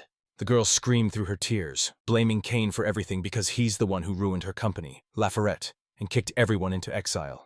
Facing the accusations, the guy asked if she even knew the company teamed up with Camp Palladium to keep the war going and wipe out innocent villages. He claimed they totally backstabbed the Carlier family and said he could have ended them right there. But he decided to be nice and just leave them broke. Not that the girl believed him, since she still thought Kane was just a total kid. The young lord was dying to know how she was tied to the Lafarec company, so he straight up asked for her name. Her name was Shiloh, and she was still kicking herself for not taking the lord out when she had the opening. She gritted her teeth and snapped that she was Mistress Lillian's maid, leaving Kane totally shocked that she was just a regular servant. The guy had never even heard that name before, and that just made Sheila way more furious than she already was. Sheila said her master really respected Kane and kept supporting him even after he lost his power, but the second the master ran out of cash, the Carlier family totally ditched him. Crying and shaking with pure frustration, the girl explained how bandits kidnapped her lady and sold her into slavery, and now she has absolutely no clue where she is. She pulled herself together and screamed that even if she died right here, she'd come back as a ghost to haunt Kane over and over until he finally died. The guard standing right there couldn't handle her disrespecting the young lord, so he grabbed her arm and told her to shut her mouth. The soldier shook it off and asked if he should take her out, but Kane told him to just leave her alone for now. He dropped down to her eye level and apologized for what happened to her mistress, promising to ignore her attitude, just so he could help find Lillian. He told Sheila she was getting locked in the Carlier Mansion's dungeon to cool her head until she finally tracked down Lillian. He told the soldier to take her away but be respectful, and the guy scrambled to follow orders right away. Now it was just him and Zen, and even though Zen tried to apologize for missing the girl earlier, the lord totally shut him down and demanded to be left alone. Kane knew the Carlier family's debt was way too big to pay back normally, so he started thinking about what he'd have to give up just to stay alive and keep his home. Things were actually going way better than he expected, so he started plotting his next move. He was just relieved it was finally time to head back to the mansion, and Sen was totally down for. Kane's army has been grinding at the front for over a month, and it's already been a whole week since everyone heard about their big win in the west. Back at the mansion, two maids are sweeping the courtyard and gossiping about how hyped they are for the lord to come home now that Count Palladium is crushed, and the bandits are finally history. Aline was counting down the seconds for the lord to get back to the mansion because she hadn't seen him in forever, and was dying to finally see his face again. One of the other maids heard about the assassin attack on Lord Kane, and started gossiping like crazy to Aline, totally missing how much Aline was actually struggling with the news. Eileen was so shocked she almost passed out when the maid told her the guy survived using his insane alchemy skills. Just then, another maid walks over, but Linda totally shuts her down for being so reckless and almost scaring the life out of Eileen. Linda pretended to clean the kitchen with super rough movements, hurting the maid as she snatched her away from an already stressed-out Irene. She stood there catching every little sound, totally hyped for the meeting she'd been waiting forever for. Suddenly, she hears horses galloping closer, and she knows the lord is finally back at the mansion. Kane steps out of the carriage and is totally shocked when Eileen runs up to meet him, since it's been forever since they last saw each other. She was so hyped she couldn't even think straight, so she just started sprinting as fast as she could, waving her arms and screaming Mr. Kane's name at the top of her lungs. He realized there's no better feeling than coming home to someone who's actually waiting for you. They shared a massive hug, so hyped to see each other again. He promised he'd. Back at the Carlier mansion, Kane finishes up his business and asks one of Justin's maids for some tea, so she scrambles to follow the young lord's orders as fast as. Justine served the young master his favorite tea at the perfect temperature, and he knew right then that nobody could beat her skills when it came to brewing the perfect cup. The maid was totally beaming after getting such a huge compliment from the lord, and asked Kane if he wanted some sweets with his tea, and since he's a total chocolate addict, he definitely wasn't passing that up. The second Kane arrived at the mansion, he started devouring every sweet in sight, and while Justine thought it was super cute, Kane just made the excuse that his body literally runs on sugar. This guy really can't take a joke and gets mad fast, so Justine acted all cute and said she definitely didn't want to upset the good lord himself. She stood right in front of him, nervously clutching her dress, while begging him to punish her for her so-called sins. Kane totally got what her coquetry was about, and if he was younger he'd probably fall for it, but you can't trick an old dude with cheesy moves like that. Meanwhile, the maid kept lifting her skirt even higher. The young master owned up to his mistake and asked to fix the dress, but the maid made him promise not to tell Eileen anything, which totally blew Kane's mind before he told her. Just then, Eileen walks right into the guy's office. She only catches a tiny bit of their convo, but she definitely hears her own name. Kane is totally shook by everything going down right in. Eileen had no clue what was happening and blurted out she brought the lord some tea, but she stopped mid-sentence to ask about the crazy stuff she just overheard. Kane sat there looking all serious, but it was actually super awkward because two maids were sitting right across from him, giggling and glancing at each other. He chugged the whole mug of burning hot tea and, since things were super awkward, he just played it off by saying he was really thirsty. He didn't waste a second asking Eileen for another cup of tea, and she was totally happy to help him out. The second maid started getting suspicious when she saw how weirdly nice the Lord was being to Eileen. The maid was totally salty about being ignored, and Kane was losing his mind because he couldn't stand all the cutesy vibes everyone was throwing his way. Once the fighting finally stopped and he headed back to the mansion, everyone started looking at the young lord like a total legend. He totally crushed his time as the temporary lord, winning over the whole town and even getting all the maids to fall for him. He could barely get a second of alone time with Eileen, and he was seriously starting to miss those cozy naps on her lap. He looked at the two maids sitting right there and realized how ridiculous this whole thing was, especially with their super awkward smiles as they tried to outdo each other. He was totally over the vibe and ditched his tea, kicking everyone out of the office while telling Eileen to send Sebastian in so they could go over the plan. The maids bowed their heads and did exactly what the guy wanted, refusing to head home. They slammed the doors shut, turned their backs on each other, and marched away from the young master's office. Kane finally let out a huge sigh of relief, and right then, the butler's voice rang out as he rushed over to help. Sebastian didn't want to keep the young lord waiting, so the kid got straight to the point. Sebastian knew exactly what was up. The kid was back to beg for that job again, but the butler already shut him down because he's just not right for the part. He looked down, knowing Goliath and the crew had finally crushed the rebellion with pure force. But now he needed a total genius to help him run the show. Sebastian said he totally got it, but since the whole kingdom's future was riding on this one choice, he needed some time to think. He was totally down for it and kept the conversation moving, since he really needed to figure out what was going on with Count Louis.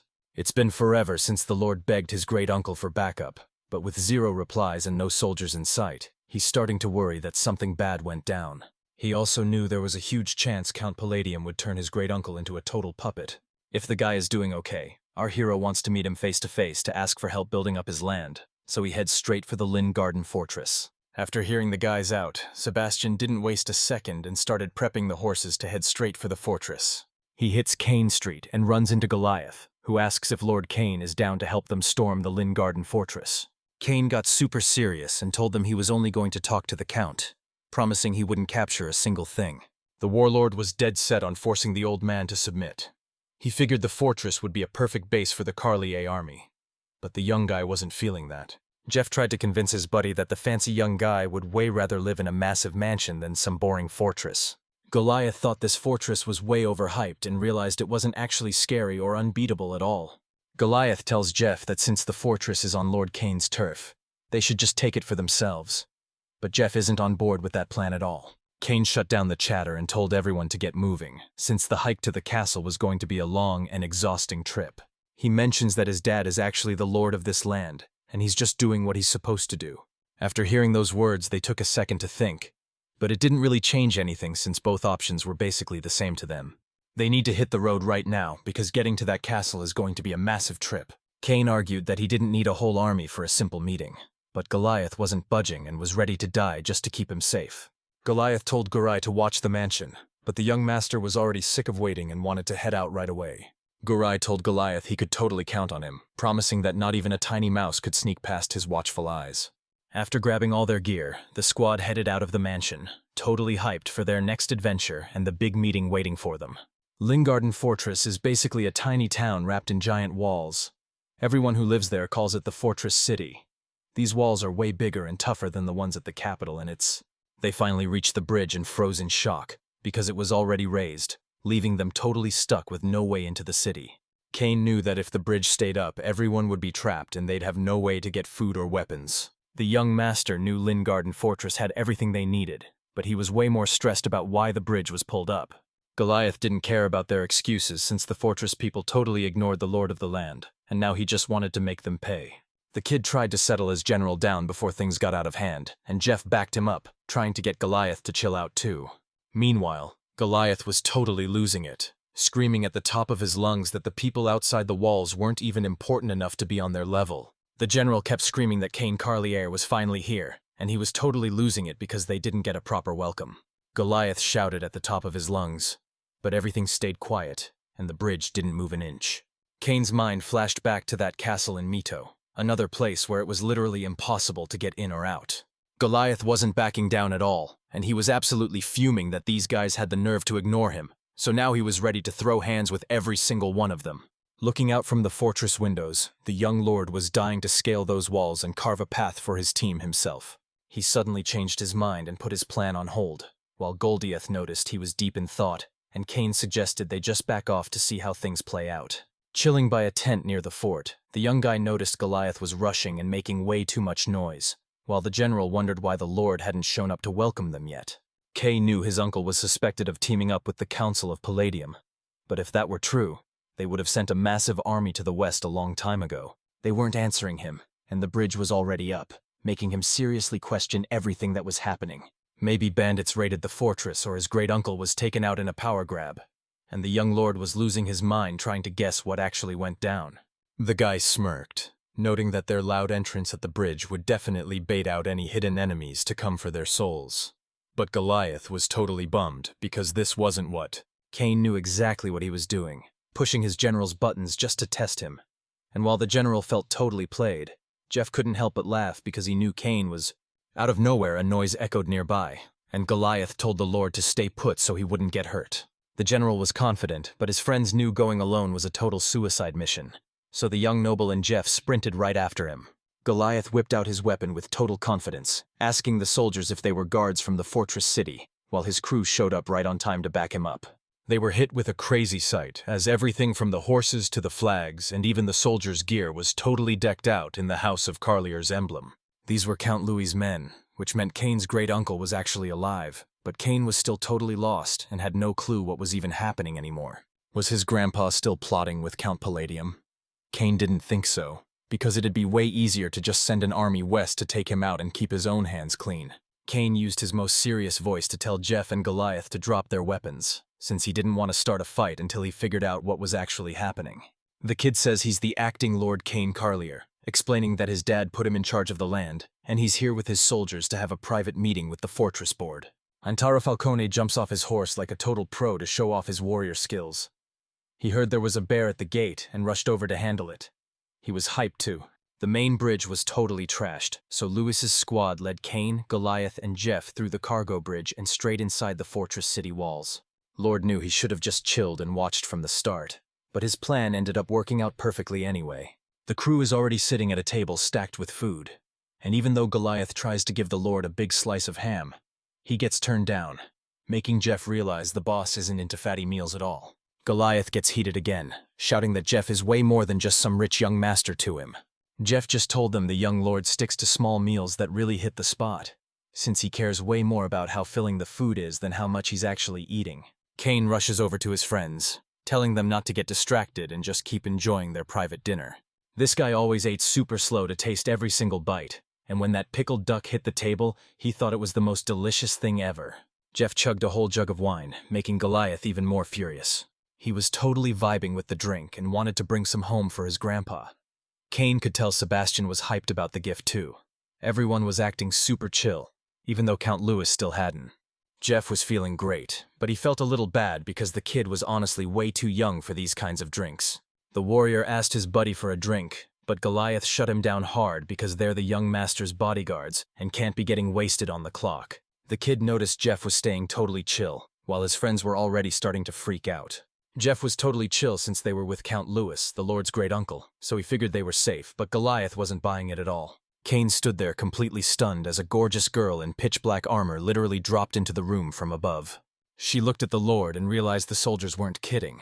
It really was just a little kid standing right there. The warriors instantly stepped up to protect their young master, since they had no clue what this girl was actually up to. Goliath apologized and told the girl he was Lord Cain's bodyguard, and since she looked like total royalty, he asked her to introduce herself. These soldiers looked straight up like bandits, but the girl stayed polite and told them she was Zenita, the daughter of Count Louis. It turns out they're actually family, and Cain was totally blown away by the news. Cain finally remembered her name and the stories about his great-uncle's super stubborn daughter, but he was still determined to meet Count Louis face to face. Zenita snapped back in a total rage, yelling that they shouldn't mess with her because she speaks for her father now. The guy noticed how young she looked and asked her age, but Zenita totally lost it because she thought it was way too rude to ask a lady that. She totally cooled off and decided to be nice, And since she and Kane are actually family, she was finally down to tell him her real age. She says she's turning 16 this year, and Kane has to apologize because he totally thought they were the same age as him. Zenaida was absolutely fuming because she didn't see herself as just some regular teenager. Kane bowed his head and announced he was the new acting Lord of Carlier, officially backed by the Ramrez royal family themselves. The guy warned Zenaida that she was straight up insulting the Ramses royals, but then he cut her some slack, saying she's probably just too young to understand the situation. She was totally fuming because she thought Kane was making fun of her, but he was actually just trying to explain why he did it. Zenaida burst into tears and screamed that this guy was straight up making fun of everything she knew. Kane tried to chill her out, swearing he'd never act like that, and handed her an iced tea so she could finally catch her breath. The kid asks what happened to Count Louis, and Zenaida tells him the Count is so sick he sleeps all day, meaning he's totally out of the fight. Worried sick about her dad, she ditched the monastery and headed straight to the city to take total control of the fortress. Kane figured a girl living in a monastery wouldn't be used to guys at all, so he rushed over to see for himself. He dropped to one knee and told her to just come to him for help, because all that responsibility was way too much for her to handle on her own. The girl turns bright red and tries to deny it, but Kane won't stop hyping up her beauty and saying she needs armor to lead the city.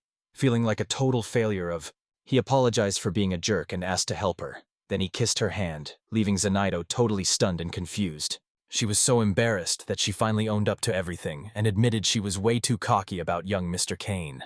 Right then, she confessed that she'd actually spotted them at the gate. She was the one who sent the guards after the trio, and her dad had no idea they'd even arrived. She bolted out to tell her dad the young lord was finally here, leaving her 2 guards standing there completely clueless. The guys saw how smooth he was acting and started begging him for dating tips. But Kane was just standing there totally confused. They could tell Zenaida was totally crushing on the guy, and Kane started worrying that he'd pushed his game way too far. This tall old dude with a gray beard walks in with 2 super kind twin maids helping him along, and he immediately tells Kane he's sorry for making him wait so long. Kane was so hyped to see his great uncle that he kicked things off with a big hello, but he was really there to get down to business about the bandit situation. The young guy apologized for crashing the fortress without an invite, and even though Count Louis wasn't a big deal anymore, he was still hyped to see his grandson. The Count was totally wiped and tried to save the heavy stuff for tomorrow, but the young guy wasn't having it, insisting they settle everything right now since it had been way too long. The old man used a super serious voice and told the guy to quit rushing and just chill. Kane remembered his great-uncle was always known for being sickly, and even though the 60-year-old looked totally ancient, his eyes were still sharp and intense. The vibe turned ice cold, and the way the talk ended was a huge sign that things were about to go south.